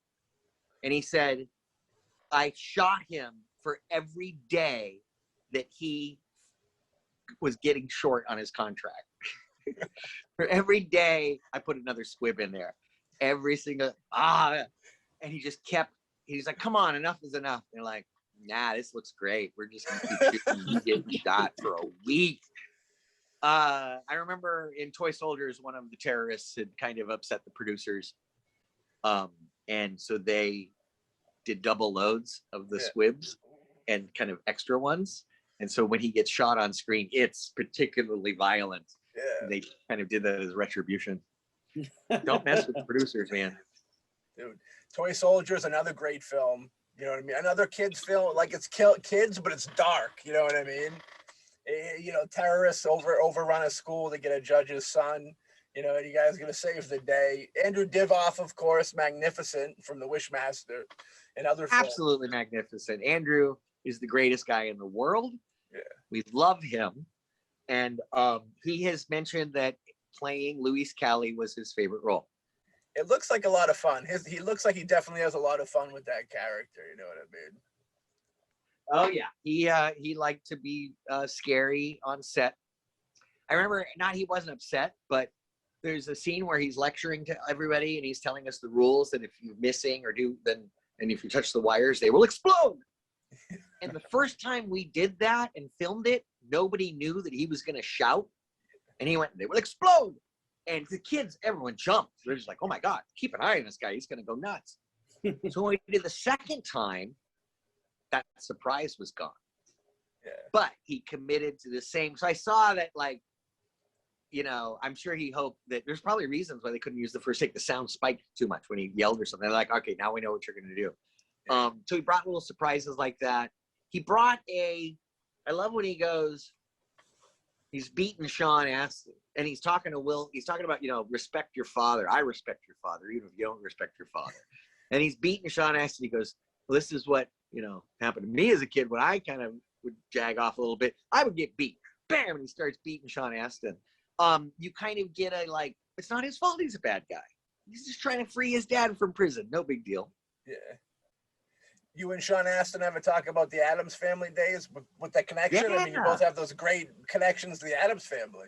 Yep. And so it was, you know, I've already known Sean. We'd had a production company. We'd done short films, and me and Sean and Gabe Jarrett from Real Genius. He played young Mitchie in Real Genius. We were friends, fast friends. Gabe and Sean went to Crossroads, but because of Addams Family, and my grandfather loved Patty Duke. He thought Patty Duke was just the greatest thing in the world. John and our family, we're all friends. So I'd known Sean since we were single digit age growing up. As a matter of fact, I had auditioned for Please Don't Beat Me, Mom, which was Anna's directorial, like, movie of the week. Patty Duke was directing this, and I was going to go up for the kid. And I'd already done Battered with Mike Farrell. So I was like, I'm good at, like, battered movies. And Sean got it. And he goes, well, my mom was directing. I was kind of a lock. And I'm like, okay, I get that. And, but he was very upset because I did an episode of Chips that his dad directed. Oh. He's like, I really wanted to get on that Chips movie. I'm like, shut up, Rudy. I know. Classic Rudy. And I did audition for Samwise Gamgee. I shot a screen test kneeling over the body of Frodo and getting the ring and crying in Old English accent. Didn't get it. But I had worked with Robert Shea, directed Book of Love. And so I was actually seriously, because New Line had done, you know, gotten that loan to do the 3 movies. So I get this breakdown, and it's got all the characters, Aragon, all these characters, and they're like, shoots for 6 months or 9 or a year in New Zealand. And I'm like, what? You're going to make 3 huge fantasy movies in 6 months? No, this is the most absurd. It felt like a Robert Homme Sr. movie. Like, didn't Ted Danson do a Gulliver's Travels? Yeah, he did. Yeah. Yeah, Okay. yeah, he did. Robert Homme Sr. and Robert Homme Jr. were experts at making these vast, globe-trotting, huge cast movies because he knew all the payoffs and graphs for each and every little country that they would shoot in Europe. Basically, he was the master at getting deals around the globe, so he could make these huge spectacle movies. Anyway, it felt like something like that to me. We have quite possibly maybe my favorite character that you've ever done from Don't Tell Mom the Babysitter's Dead. You know what I mean? It's the greatest, dude. It doesn't get no better. You know what I mean? The Kenny character is fantastic. I love him. My favorites, quite possibly next to Cheech and Chong, my favorite stoners of all time. Nice. I appreciate that. I mean, that's a really big bar. Yeah. Because I asked Kevin Smith if I could be in Reboot. He put me in Reboot. Yes. And he was really nice. He gave me some great, a shout out and the quote and like Hemsworth saying dishes are done, man. I'm like, okay, yeah. Kevin Smith was awesome. Yeah. It was very good to Keith Coogan. Oh God, where were we? Stoner. Kenny the Stoner talk. So we're in the premiere. And of course, Chong is in Reboot. And he's great in Reboot. He improvised, I gave a $20 bill to a dog once. It didn't work out. He improvised that. So I'm sitting at the premiere and I'm next to Donnell Rawlings and I'm behind Chris Jericho. And I'm like, right behind me is Chong. And I'm like, oh, man, I used to live in Malibu down the street from Lou Adler, who produced Cheech and Chong. And I'm like, I know these guys. Cheech, was around all the time in Malibu, of the like crazy people in Malibu and stuff, the Gary Buseys and stuff like that. Yeah. And I turn to him and I go, hey, Mr. Chong. And I knew Ray Dawn. I was friends with Ray Dawn. So I just turned to him. I just said, hi, I'm Keith Coogan. Great to see you and everything. I go, by the way, I also, because of you, that's a genre, but I also have like a stoner role. And he goes, oh, that's great. Good for you. There was no, obviously he's not going to know who the hell I am or who Kenny was, but I had my chance. I just totally blew it. It happens. We're trying to get him on the show. I'm just like you. No, kid, you're not. But thank you. I appreciate that. He's totally, Spicoli meets Bill and Ted. As a matter of fact, Steve Herrick directed Bill and Ted and Don't Tell Mom the Babysitter's Dead. So we instantly had, now for Bill and Ted, they couldn't overtly say they were stoners. Right. Never showed a bong. You don't show them smoke and they don't talk about it. They act like it, but they act like surfer dude. Yeah. In the 80s, there was like really no difference between like a surfer dude or like a stoner dude. So Kenny is really a lot of that with a little Spicoli thrown in there. And here's the thing about Spicoli. Sean Penn is a very serious kind of method actor. He definitely loves to do his research. I've seen in interviews where he goes, I knew guys like Spicoli in Malibu because he grew up in Malibu. And, well, I lived next door to a guy named Fro Gardenier. And Fro would take his shirts and wear them on his head like this. Fro, right? And he talks like that. He's like, yeah, man, it's all I need, some Briz, some Killer Buds, and some waves, and I'm fine. So I believe I lived next door to one of the inspirations for Spicoli. Yeah. So here I am copying Sean Penn's copy of one of my neighbors growing up. And then throw in a little bit of, and I remember I was on set. I didn't know what troglodyte meant. And I'm doing my walk and I'm doing a thing. And Stephen Herrick goes, no, troglodyte. And I'm like, I don't know what that means. He's caveman. I'm like, okay, got it. Oh, he's like, yeah, so I'm hungry. Oh, eat. And it was very fun to be selfish. No, I mean, I'm holding up at lizards. This is a crock. Yeah. Don't give a damn about anybody. And what I loved about Kenny is his redemptive arc. He gives up the weed. He finds a trade. He cleans himself up. He changes his name. He goes through an entire metamorphosis. and presumably he's going to get the girl and have a future. And that, believe it or not, and I've done Battered and Question of Love and these like movies of the week and after school specials that tackled censorship or McCarthyism or like really serious subjects. Yeah.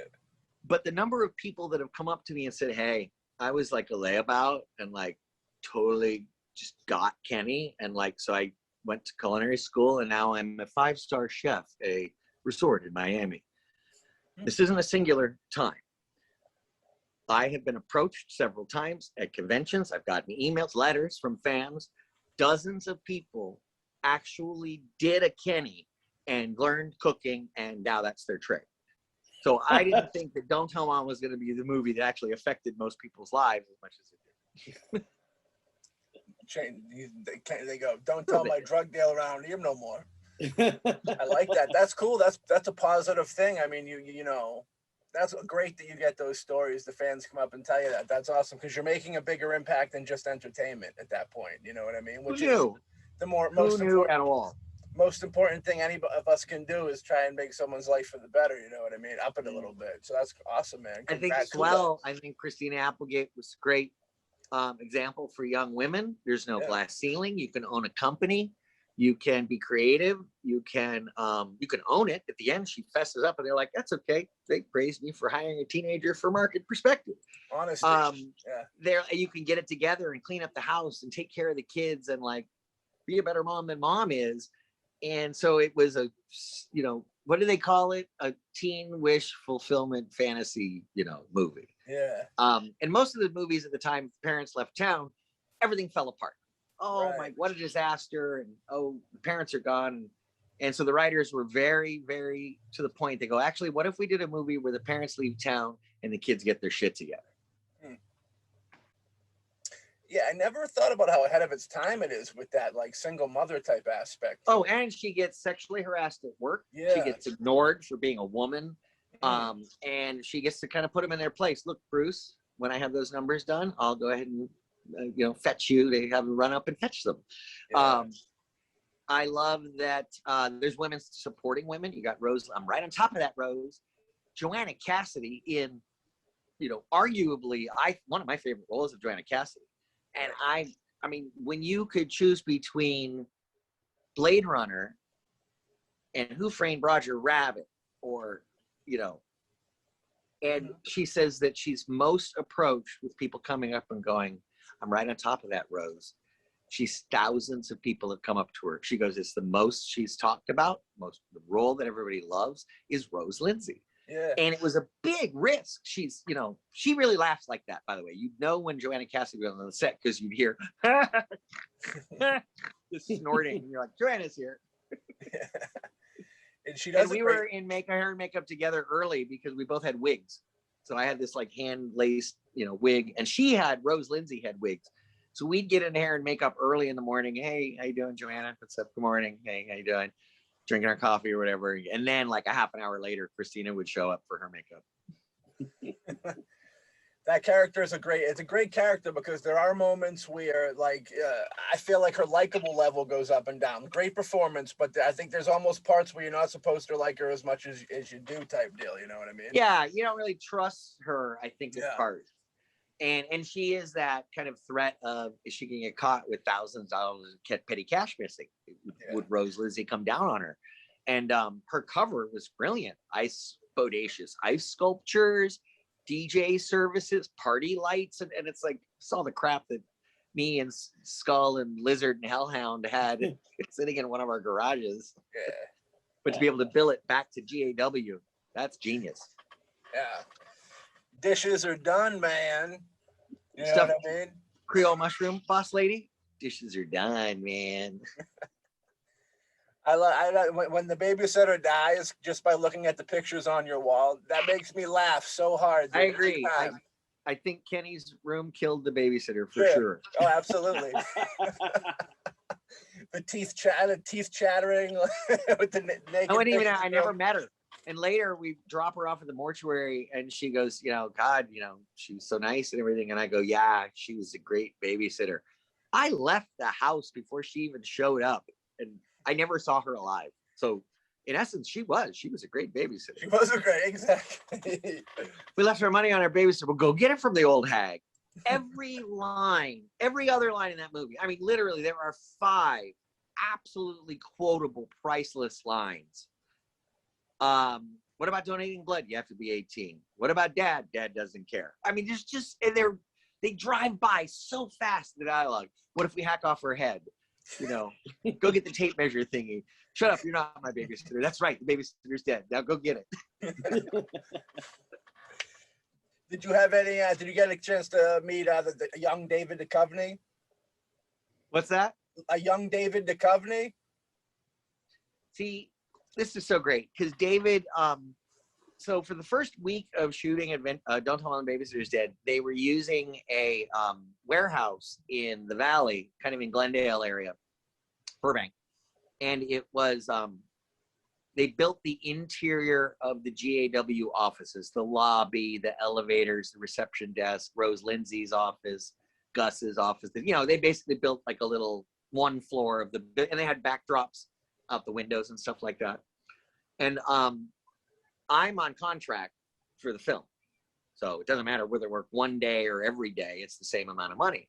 So I said, hey, I know there's scenes. I noticed you're going to shoot the phone scene, a couple of phone scenes with Kenny where Swell is yelling at Kenny, you know, hey, we're almost out of short, whatever, you know, what do you want? And I said, I can come to the set and be off camera because I know how frustrating it is to read with a script supervisors are great, but they're always like, hey, we are out of shrimp. Can you get more? So like, and also as an actor, you want to protect your timing and protect your choices.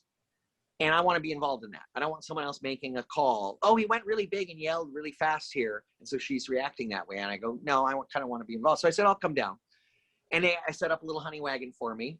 And so it was cool. So I just came down and kind of hung out on set, watched a little bit. And then I did the off-camera parts. At lunch, we get an hour for lunch. And I grab and I go. And I'm on my way to my little, you know, honey wagon. And David comes up. And he goes, hey, can I talk to you for a minute? I'm like, sure. He starts grilling me. He goes, how do you get a good agent? How do you get better parts? How do you prepare? How do you, whatever it is. And I'm like, oh, sure. So I sit on the steps of my trailer with David in front of me and I'm just eating. And I'm always like, try it. I'm not one of those that's like, Hollywood is closed, don't come. I'm like, no, who knows who could be discovered? Anybody could do this. I do believe anybody could act. So Dave's grilling me and I just told him, you know, the work it takes and what you look for in an agent and all this other stuff. And I remember reading like a half a year after that, I remember reading for Red Shoe Diaries. Yes. Obviously I'm wrong for it, completely wrong for it. And David gets it. And of course it's a huge hit and, you know, then X-Files and everything like that. And I've never run into David since then, but I want to know if he remembers the hour I gave him of career advice. And because I don't know if he followed it or went, actually, he's full of shit. I'm not going to follow anything he said and then became a success. Or did he go, oh, and I had that conversation with one other young actress in our Malibu community. There was like this house party and my mom's into real estate and stuff. So she's like, oh, we're going to go over there and talk to the neighbors and stuff. So we're there and hanging out. And someone said, oh, I have a little niece that's in town. She's, you know, maybe from New York or something. And she's interested in being an actress. Would you talk to her? I talked to her for a while. I'm like, yeah, you do this and Asian. Do as much as you can, theater and this and learning. You get headshots and like explain the whole thing. And it was Denise Huxtable. Oh. What's her name? Angel Heart. Yeah. Is it Tori? No. She's married to Lenny Kravitz. Aquaman now. I think she's married to Aquaman now. Right. Yeah. I forget her. Is it Tony? I could, yeah. But yeah. No, anyway, but yeah. I've given that same speech I gave to David to other, I can't remember her name now. Is it Regina something? No, Cosby Show, the oldest daughter. Yeah, I'm trying to. Oh God. After Angel Heart, she basically got blacklisted by Hollywood. I heard Mr. Cosby didn't like her doing Angel Heart because it was so like dark from the Cosby Show. I think that's what. Epiphany? You mean a man having sex with his own daughter in a satanic sex ritual while blood drips from the ceiling? Cosby wasn't down for that? Interesting. He couldn't admit it yet. He wasn't able to admit it yet. But yeah, I also, speaking of horrors, I want Yes. my favorite, one of my favorite, probably maybe my favorite Tales from the Crypt episode ever. House of Yes. Horrors. I love that episode. You know what I mean? Yes. So great. We had Bob Gale Jr. directing, and I actually had him sign a copy of 1941. I had a graphic novelization of 1940. I'm like, sign it.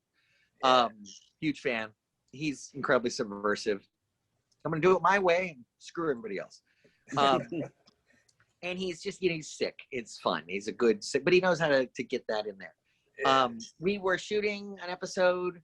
There was a thing in Culver City, a warehouse that they use for stages. And we were there for either costume fittings or something. So most of the cast was like Brian Krause, Courtney Gaines, Will Wheaton, DeLuise, London, one of the London brothers, Meredith Salinger. Yes. Amazing cast, and Kevin Dillon. Yep. And we get there, and Billy Zane is in a full cape around craft service, and he's doing like all these moves with his cape. He was shooting his episode the week before us, so we were on, and they had the same mansion set that they used for, you know, the Crypt Keeper's mansion or whatever. Yeah. They had redressed it for Billy Zane's episode, and then they were going to redress it for our episode. It was this standing Really? set that could kind of be anything. And then off to the side of the set was the crypt and the Crypt Keeper and the puppet and everything. That was awesome. That is cool. Yeah. Yeah, that's what I love it. They you know, it's like a college. You're meeting up with some girls in this haunted house type. By the deal. way, do you know what the haunted house is famous for? Was that the Psycho house or no? Or Changling house or something? Nothing But Trouble. Nothing It's But actually on the Trouble. poster. Oh, It's with fucking nice. Aykroyd? Nothing But Trouble. Dan Aykroyd's Nothing But Trouble? Yep, it was built for it, and it stayed standing. It's right near Magic Mountain in Los Angeles, which is about 40 miles north of LA. And that set was deteriorated, and we had to crawl up in the catwalks behind it, and you could see through it. So we had to do it at night. I mean, it was going to be at night, but during the day, you could see all the cracks in the facade because it was such a rundown set. But that whole front area where the car graveyard and Nothing But Trouble was and all that, Yeah. that has been used in Critters, maybe Critters 2. That little house in Critters was, I think, Scott Grimes's house, and in Critters. But in Us, it was the frat house where we had us cleaning the floors with our toothbrushes and our underwear. There's a lot of scenes of me and Will Wheaton in our underwear, and I don't know how that happened. I think that junkyard was in Nightmare on Elm Street 3 as well. I think we had somebody on the show once that told us that. Courtney Gaines is a friend of the show. We did a movie with him years ago. I love Courtney. He's absolutely great. Really sweet guy. You know, he just handles it all so well. You shit on my house. He's fantastic. Yeah, The Burbs, classic, The Burbs. Another gentleman. Oh, Corey Feldman and The Burbs. You guys are cool, right? Absolutely. Yeah. I mean, one of my first jobs was being a hand model on a Mattel commercial, and it was Corey's commercial. But while he's off at school or taking a break, they would have me do the close-ups, playing with this like model train or something like that. Maybe Fisher Price or something. Yeah. And then we did The Kid with the Broken Halo together, which was a Gary Coleman, Bob Guillaume movie of the week. Yeah. And then we did the Oscars together. We also were the voice of the Fox and the Hound. I co-starred in Tale of Two Corys, and also took part in his documentary. So yeah, I love Corey. Totally support him. We went and saw the first show. Me and my wife saw the first show of his tour and the last show of his tour here in LA. It's interesting for me because I always waffle between nobody knows who the fuck I am or people going, no, you're Keith Coogan. I'm like, that means something to some people, but to others. Yeah. So for Corey, I think that there's a lot more people that know who Corey is. You just look up the numbers and the followers and the search results, and you're like, well, you know, he's obviously been in much higher profile films and also had some controversy in his career and life. And great biography. If you get a chance to read Choreography, you'll read it in one sitting. Because once you start, you go, oh, you will not be able to put it down. And I congratulated him on his candor. I'm like, I can't believe you talked about all this stuff. So if anyone thinks that Corey still has something, he's like, I don't know, read his book, and then you'll get a very clear picture. I just love him. I love him dearly. We love Corey too. You know, people say weird things, but we love Corey, man. We grew up with him. You did Life 101 with Corey Haim, the late great, rest in peace. You came very close with him. What was it like running with that crowd in that time? You know what I mean? That was like the crowd to be with. Well, I wasn't hot enough to run with the crowd. Walk with the crowd then. I'd be at the place already. He sauntered with the crowd. Fashionably late, and it would be like, the Coreys are here, you know, the Coreys are here. But I had definitely direct competition with Christian Slater and River Phoenix. I was going up for a lot. Like I went up for True Romance. I went up for Mosquito Coast.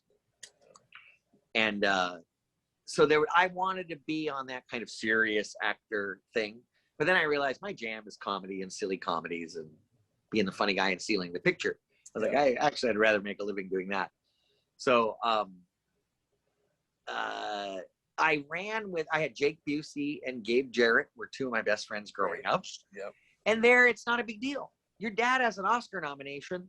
I'm not going to really worry about my Knight Rider episode. It doesn't affect my relationship. Gabe's dad is Jeremy Joe Kronsberg. So Gabe Jarrett, the little kid from Real Genius, his dad is Jeremy Joe Kronsberg, who wrote Every Which Way But Loose and directed Going Ape, the godfather of ape movies, of orangutan movies. I'm asking you, Gabe has a cameo at the beginning of Going Ape. He's a little boy at funeral at the very beginning. So nobody gave a crap. Your neighbors are Catherine Bach, Burgess Meredith, Larry Hagman. You know, there's no we had one of the writers from not necessarily the news that lived on our street. That I was more blown away by that. I'm like, he writes for not necessarily the news. Yeah. We had the first AD from The Sting, Jack Kehoe. I just was I lived next door to Nick McLean, who was the cameraman on Close Encounters and Spaceballs. And so that is something you just talk about, like, how's it going? Yeah. How's the family? Yeah. Did you see the game? Because industry to industry, that's just the rule. You just don't talk about the industry. That's cool, because me and Alex over here, we started this show mainly because, like, we're Massachusetts kids and we're not like in one of the big cities doing it, so it's not like we can ever bump into somebody cool like yourself at a coffee shop and get like a conversation going. This is our way of being. We should have called this show The Coffee Shop. This is our way of, like, you know, being able to talk to the people that we love and respect in the field, you know. But I can understand them not wanting to talk shop when you're just, you know, grilling or taking out the trash. You know what I mean? Everybody's on the same page. Yeah, nobody gives a damn when you can see Cher at the supermarket. Yeah, exactly. It's true. You got any cool stories with Corey Haim about making Life 101? Yeah, he's I had, you know, always been in all his career. I had auditioned for Lucas, and I thought he was phenomenally talented. I think he was, you know, between him and River Phoenix, maybe Heath Ledger, probably one of the most talented in the industry. Yeah. But I think that, like, Corey and myself, even Scott Grimes, we're inoculated. We have family in the business. We have family that has a healthy relationship with the business. Like, it's just the business. Yeah. You know? That's a part of your life. It's not your whole life. So, yeah, I'm sorry. Where were we? Good stories about Mr. Haim. Oh, Haim. I'd always tried to get in his circle, and just a rumor that he's going to be at Ed DeBet or, you know, at Johnny Rockets. And I had made friends with the Zappas. So I was friends with Ahmet and Lala, their cousin, Lala Sloatman. And you'd see Dweezil and Moon Unit and Diva and Gail, and occasionally Frank would crawl up, and I got to play Frank Zappa's piano. But that group included a lot of really cool people like Adam Horowitz and like Keith Moon's daughter, and like cool people that they didn't give any fucks. Yeah. They didn't care about career or money. I'm like, well, you have money, so you really don't care about money. But they didn't they just did their art, and they're like, I don't care, I want a reaction. And I'm like, I'm always in fear of like losing a career with Disney. So I'm like, always kind of want to be mainstream with so it was interesting hanging out with like true artists. It just did not give. So anyway, Lala was dating Corey Haim for a while. And so just a rumor that she's going to go have lunch, you know, or meeting Corey. I'm like, I'm going to go. And I'd be at this end of the counter and Corey'd be at the very end with sunglasses and a trench coat. I'm like, he's so cool. So I get Life 101 and I'm like, and I was second choice. First choice was the other brother on Blossom. Not Joey? Right. Okay. And he had a choice between doing Life 101 or writing for Conan O'Brien. He took the Conan O'Brien job. So they tore his picture off the wall, put my picture on the wall, and I got it. The cast director was like, you were always my first choice. I'm like, why wasn't I cast for it? Anyway, Exactly. get it, we go. First day, it goes just downhill. We get on the plane, and Corey orders some rum and cokes and pulls out a Valium, breaks it, and goes, well, you know, and I'm like, I can't now. Maybe flying, I'm a little anxious. So I take a quarter, nip, like a flake off of it. I'm like, fine, drink it with a drink. So I wake up in Maryland, just pass out on the plane. We get picked up, and I'm like, he'd had like 3. We started shooting, and there's a heat wave in Maryland. Seniors are dying up and down the coast. They have like a daily count on the TV. 130 seniors now dead. So it's just, it's sweltering. It's humid. I'm not used to Maryland at all. We're shooting in Bowie, Maryland, and Anne Arundel. And Amy Dolenz, who's also, Amy was in, one of her first jobs was Silver Spoons episode that I was in with her. And my aunt taught Mickey how to play drums for Monkeys because Mickey only played guitar. And they said, we have a guitar. Can you do drums? She's left-handed. So she taught Mickey how to play on her left-handed set. Anyway, so long stories. Anyway, there's always, everybody in Hollywood kind of does know everybody, or someone was married to somebody's ex-husband, wife, whatever. Yeah. So Haim, Amy Dolan, Louis Mandalore. Great freaking cast. And we're shooting a kind of 60s period piece kind of thing. So I got the bell bottoms and I got to rock my Rolling Stone tattoo. Technically, Sticky Fingers came out like a year or 2 later, but they said that they'd seen proof of the Sticky Fingers concept art before that. So technically we could put it in the movie. This is the tattoo I got just before Don't Tell Mom the Babysitter's Dead. Nice. It's really faded Rolling Stones lips. The red seems to fade the most. And we finished the shoot, and Corey has no place to live, so he moves in with me in Santa Monica. And he stays with me, I want to say 2 or 3 months on my couch. And he's like having a hamster. I mean, now it's been demystified. Now we're dealing with somebody who's incredibly shy, very talented, very, not neurotic, but very aware of like everybody. He's very empathetic, and he's just very aware of everybody. And he's probably one of the best I've ever seen with fans. When a fan would come up to him, he would just shut everything out and give them complete focus and really connect with them. So I really learned that from Corey. I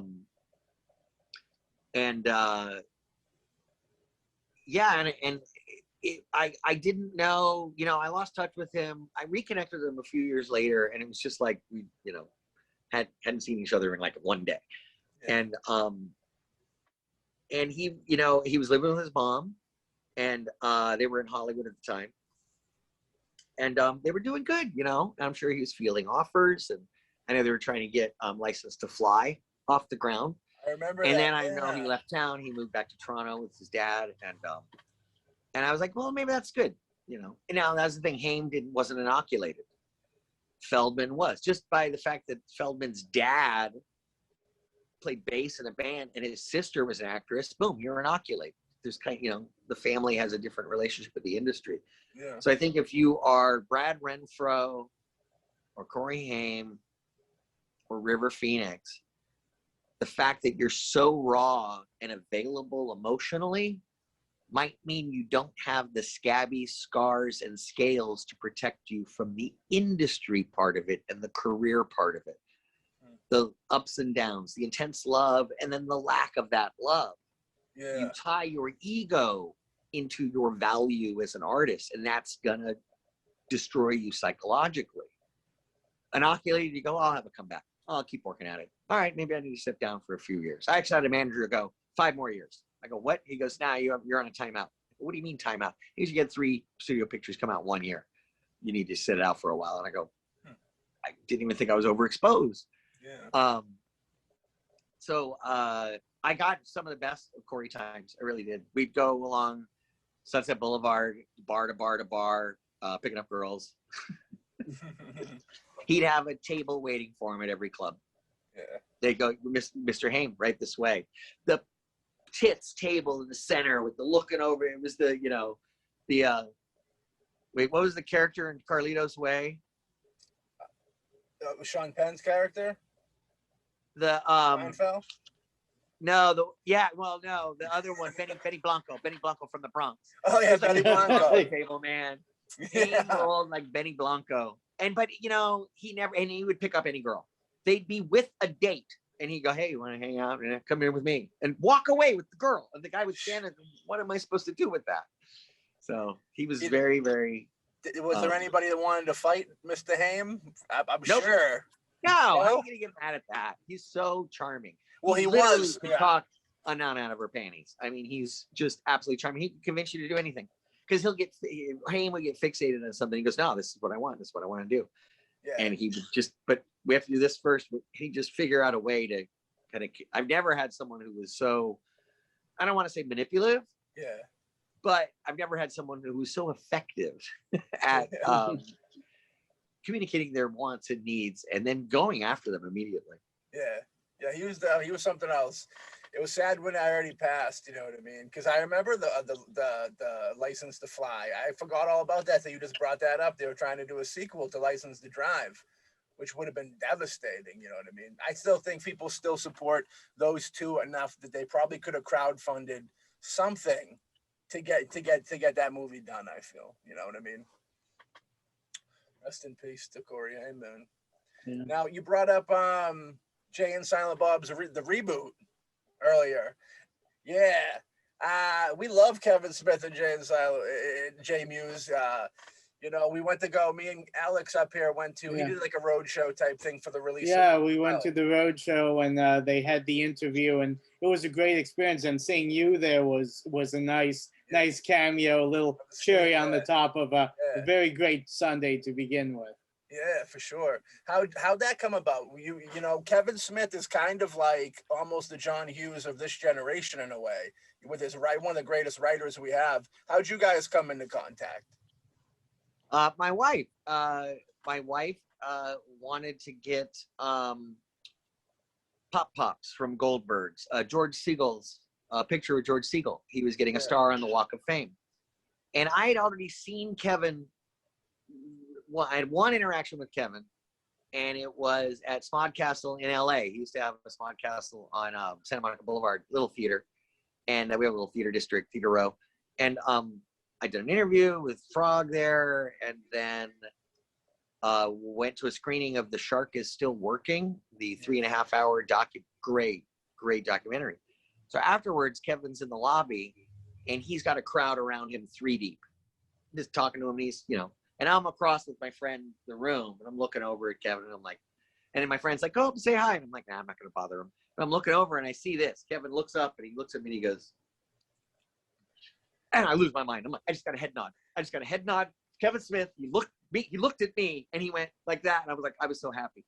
So while my wife's Kevin spoke at George Siegel's star ceremony, because he's heavily involved with directing Goldberg's episodes, and she couldn't get George Siegel. He took off. But Kevin came to the rope and was talking to people. And so she get up to Kevin. She goes, oh, my husband loves you. She, he even had a, moment where he saw you, whatever. And he goes, who's your husband? She goes, Keith Coogan. He was in Don't Touch. He goes, I know exactly who Keith Coogan is. Yeah. He goes, oh. He goes, dishes are done, man. And he goes, yeah, I was watching movies longer before. I watched a lot of movies before I started making movies, is basically what he said. And he said anyone who was in a movie that I saw before I got into the industry, he sees as a different kind of like thing. He's like, oh my God, that's that. And so she goes, well, you know, part of his speech at the star ceremony was, universe isn't a mind reader. You got to ask for what you want. And she goes, he's going to be at Fat Man and Beyond. And they're going to, or no, what's the one with Mark Bernardine? Babylon. Hollywood Babylon. With, no, with Mark, with Garmin. So with Ralph Garman, they're going to be at, and Ralph Garman is the greatest guy in the world. Yeah. They're going to be at the, Comedy Store, and they're doing their podcast.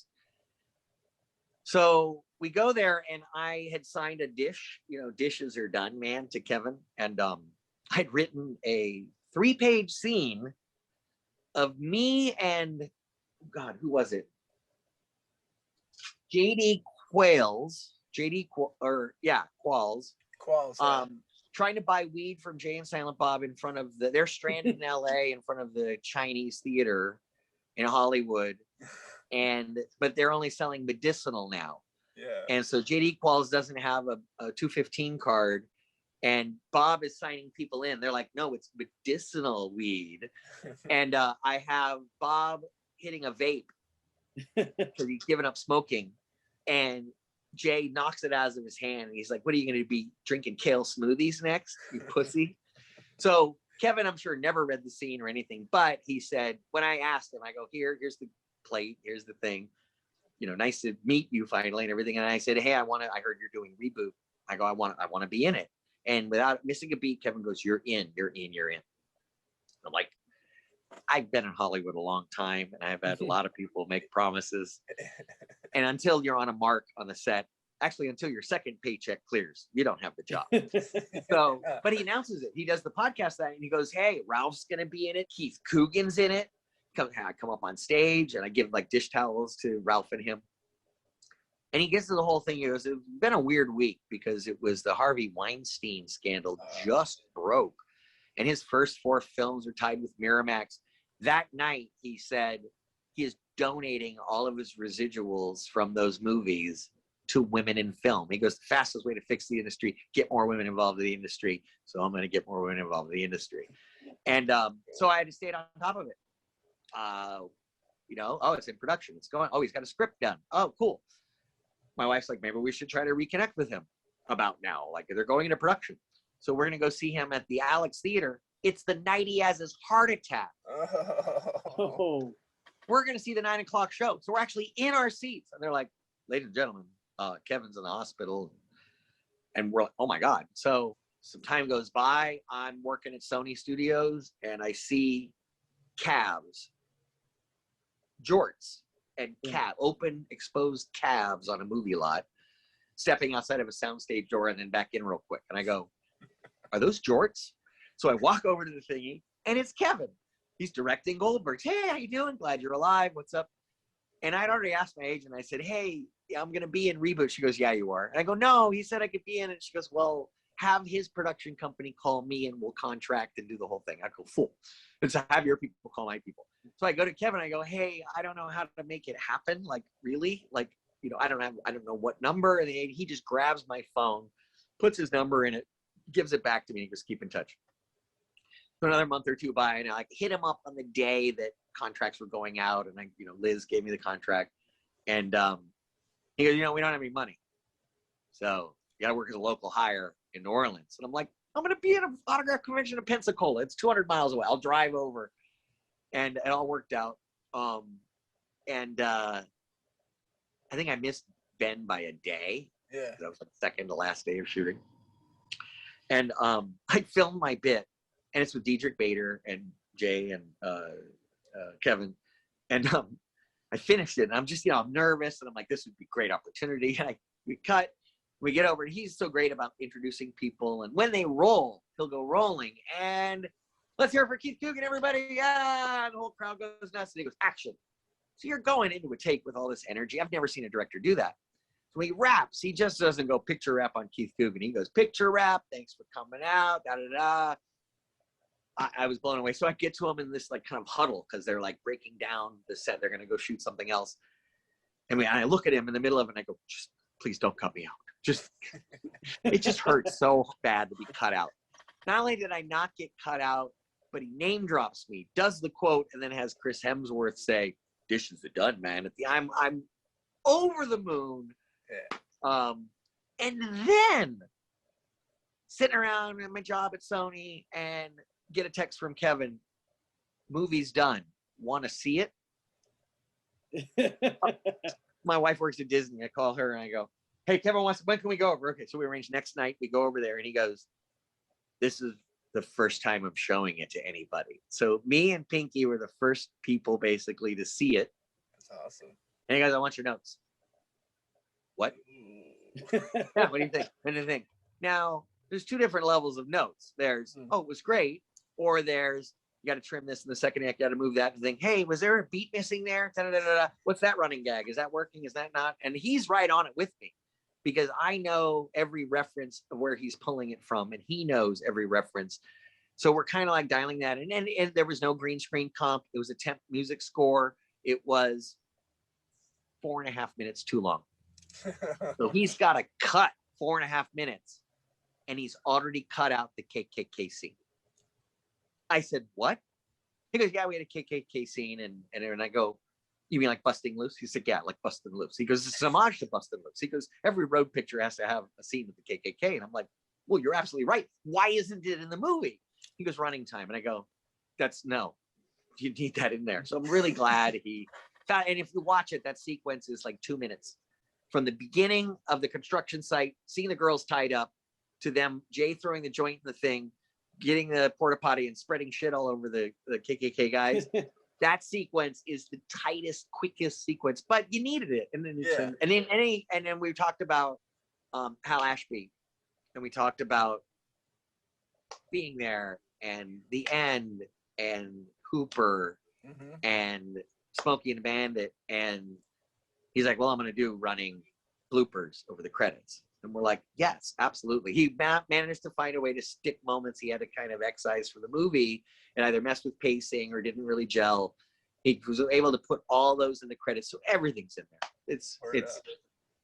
And it is one of his best movies. Honestly, we were watching Mallrats the other day, and we're like, where's the heart? Where's the thing? That stuff with Jay and Harley Quinn, the father-daughter stuff, knowing the real story, knowing where Kevin is in his life, his relationship with his daughter, her coming out as being this terrific actress.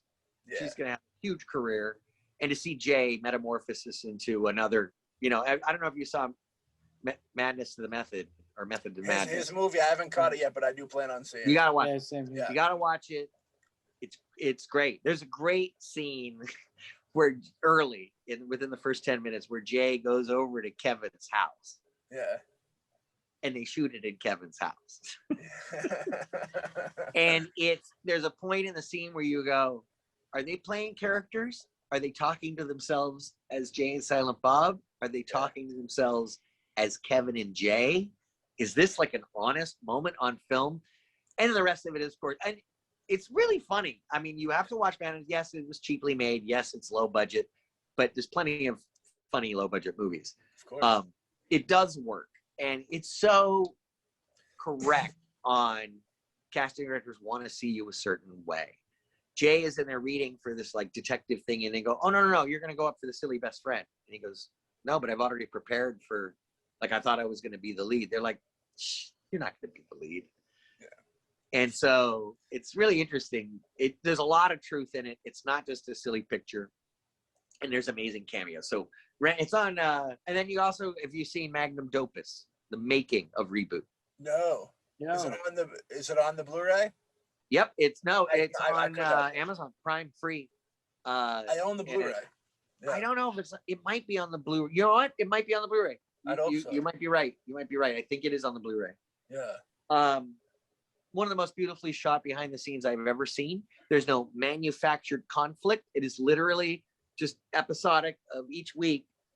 And there was the ones they released on YouTube, which are great, but it's one of the best shots making ofs. The director of that directed a feature just a few months ago in pandemic under coronavirus testing. Oof. And it co-stars Ralph Garman, Keith Coogan, David Koechner, Harley Quinn Smith. So I got another gig off of Reboot Yeah. playing this officious newscaster guy. And Nice. Brian O'Halloran's in it. Hell yeah. Brian O'Halloran's a friend of And the I show. just did an episode in a series called On Our Own, co-starring Brian O'Halloran. So I'm now a part of the Viewist universe. I like that. Nice. Yeah, Kevin Smith is one of the best writers. He did like Chasing Amy. I think is one of the best written films of all time. Yeah. And they've always been life movies, but yeah, like they're the newer batch of movies, if you will. There's like more. It's like a different type of life where it's like a more realistic life. Like you take into Clerks 2, which I think Clerks 2 is one of his best movies of all time. I like it more than the original. I love the original, but the friendship elements, the Clerks 2 are fucking incredible. You know what I mean? The way If you weren't in love with Rosario Dawson before, you will fall in love with her in Clerks 2. Yeah. Yeah, Kevin has that ability to say raunchy stuff in one moment and like completely heartfelt stuff in the next moment and make it work. You know what I mean? Beautiful. Pussy Troll, Exactly. Interspecies Erotica. Yeah. Clerks 2 is a classic, Love it, dude. Love degenerate Clerks. film. I love it. The soundtrack's great. Everything about that film's great. It's like, I think in the overall, like when they go back and look at his career, I think Clerks 2, I might even think it might be his best film because there's so much to it, substance-wise, of emotion and just, they're dealing with life changes, but then it's that catch-up. It's like anybody who's ever had like a close friend, which we all have, and like as you grow up, you start to split, and how they were going to get married and leave it, and there's that confrontation where you're losing your friend. They're going into a different place where they're going to be happy, but you're still losing your friend. You know what I mean? At the beginning of Clerks 2, I'm like, this is the last time they're going to ride into work together. Yeah. On the second time I watched it, I paid close attention to the dialogue in that scene. Yeah. It's really well written. There's a lot of that in Mallrats. You have, hey, we're about to get in the car and move across the country. You have it in Clerks 2. I feel like that must have been a moment in Kevin's life where he's dramatized that. I think Clerks 2, I know that Jay was kind of in a rough shape before Clerks 2, so it very well could have been him looking at losing his best friend, not to a wife, but to the substance thing, True. Yeah. Chasing Amy, I was told that, because Kevin didn't used to smoke weed. Yeah. But I was told that the movie is true, but instead of a girl, it's weed. Interesting. And that it's true of Joey Lawrence Adams' relationship with Kevin, but they've swapped weed for I don't know. There was some biographical reason. She goes, you know what that movie's about. It's funny. I was talking to her at an autograph convention years ago, and I didn't know at the time that I would be in Reboot with her in the future. I was like, I will crawl into your movie universe one of these days. Yeah. It's funny. I think there's a lot of weird love songs and all types of weird things that really reference drugs instead of the other person. You know what I mean? Yeah. Like all those 50s love songs, the 60s love songs where they're really singing their heart out. I think they're really singing about drugs. I ruin every song for my wife because I know that every song is about sex, drugs, and rock and roll. Yeah. And so I'll go, hold you in my arms. And I'm like, that's heroin. Whatever term in the movie, I go, oh, that's another term for this. Or, everybody's got something to hide except me and my monkey. I'm like, monkey on your back. It was a heroin addict. And she goes, thanks for ruining another song for me. It's all about what it means to her, tell her. That's the key. You know what I mean? It's how it touches you. Day. Makeup. Today. I want something else to get me through this. Semi-charm kind of life. That is about snorting ecstasy. No, really? What is that about? It's about a drug. I think it's doing crystal because he says, I bumped again and I bumped again, took a hit that I was given and I bumped again. And I'm like, this song is a drug song through beginning to end. Once you start listening to music, every song is a drug song. Yeah, it's true. It's true. Well, Keith, we had you for a gigantic amount of time here. We usually ask one question at the end. You know, me and Alex over here make films ourselves. We have a lot of people that make films and artists. Yes. One question. Yeah, one last question. Okay. Because so many artists, we always ask our cool guests like you, we say, you know, what advice would you have for an artist out there? You know, there's so many ups and downs within the business and stuff. Do you have any advice to help people kind of get through ups and downs like that? Yeah. I have two pieces of advice. One for those just starting out as a filmmaker, and one for those that have decided this is it and they're kind of in it. As for the latter, if you're in it, and like you said, it's cyclical. Remember that. It's a wheel. That wheel turns, and you're going to have your up times and you're going to have your down times. And that's exactly the terminology my grandfather used. He says, you know, Hollywood, your success can be very cyclical. And he'd had a comeback, biggest child star at 5 years old, and then, you know, come back at 50. I am 1 year older than my grandfather when he played Uncle Fester. But he's, you know, and America loves a comeback. We always love a second chapter. We love those kinds of stories. So my advice on the latter half about it being cyclical is you could fail, you could succeed. You can't guarantee success, but I can guarantee failure. Quit. See, that's really my advice. I can't guarantee you're going to be a success again, but I can guarantee that you won't. Stop doing it. So, and there's people, most people in the industry, you couldn't pull them away from it. It is oxygen. Now, as far as getting into it and starting out as a filmmaker or a writer or actor, I heard this great advice. Don't touch the fish. When you become a master sushi chef, there is an apprentice and a master situation, and you learn your craft. And it's 5 years before you make rice. 2 years of learning how to wring a washcloth correctly. Too many filmmakers rush in and they go for the fish. They start cutting sushi. Well, you got to learn the basics first. So don't write a time travel epic short film. Make it two characters in a room talking. Can you record dialogue cleanly and edit and make a project, make it 1 minute long? Don't bite off more than you can chew. So as you're developing and everything, it takes a while. 5 years in, then they start to get in there and learn about making sushi. So when you start out, don't touch the fish. Keep it as basic, as simple as you can, and you'll have kind of more successes than obstacles and failures. I like that. That's good advice. That's really good. Shit. I'm speechless now. Now I'm speechless. I'm captivated. Well, look at Clerks. Clerks is a perfect example. A modest setting, one room. You know, shoot on black and white. You don't have to worry about color temperatures or the cost of developing it. Sounds okay. Sounds pretty. It's very dialogue-driven movie, and just feels like one mic in the room recording it, but it's fine. It works for that. Yeah. I know they spent like $100,000 afterwards to get the sound mix and the music rights added onto it. Yeah. But and write what you know.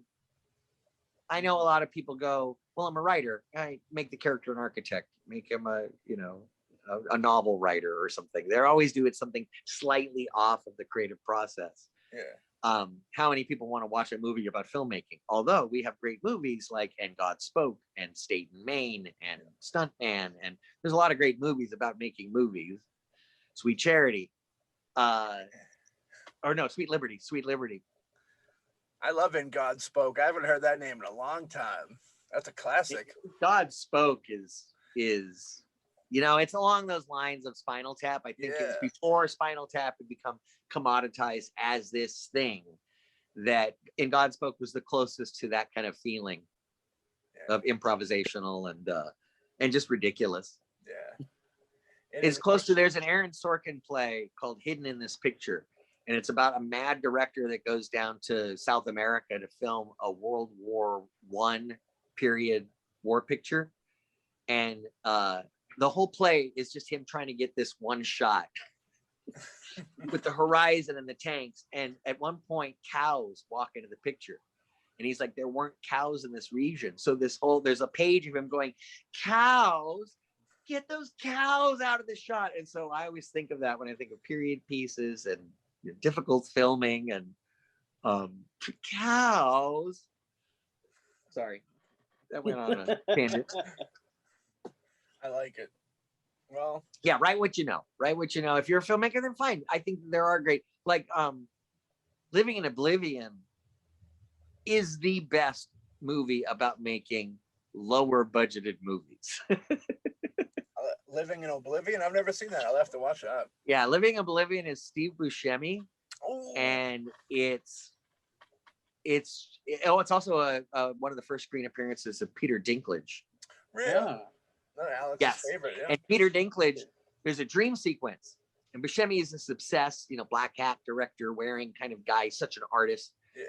And Catherine Keener's in it. She's fantastic. They have a whole thing where somebody has the headsets on, but they can overhear what the director is saying to each actor. And he goes to the one guy who's supposed to be Brad Pitt. He goes, yeah, it's all her fault. She's, and then he goes to her and she goes, it's all him. So she overhears him saying it to him. But there's a dream sequence, and in it, it's like this blue clouded room, and he's supposed to be standing in the room, and Peter Dinklage in this like blue suit walks around him and then holds up an apple. And they bring Peter Dinklage on set, and he goes, why does it have to be a dwarf?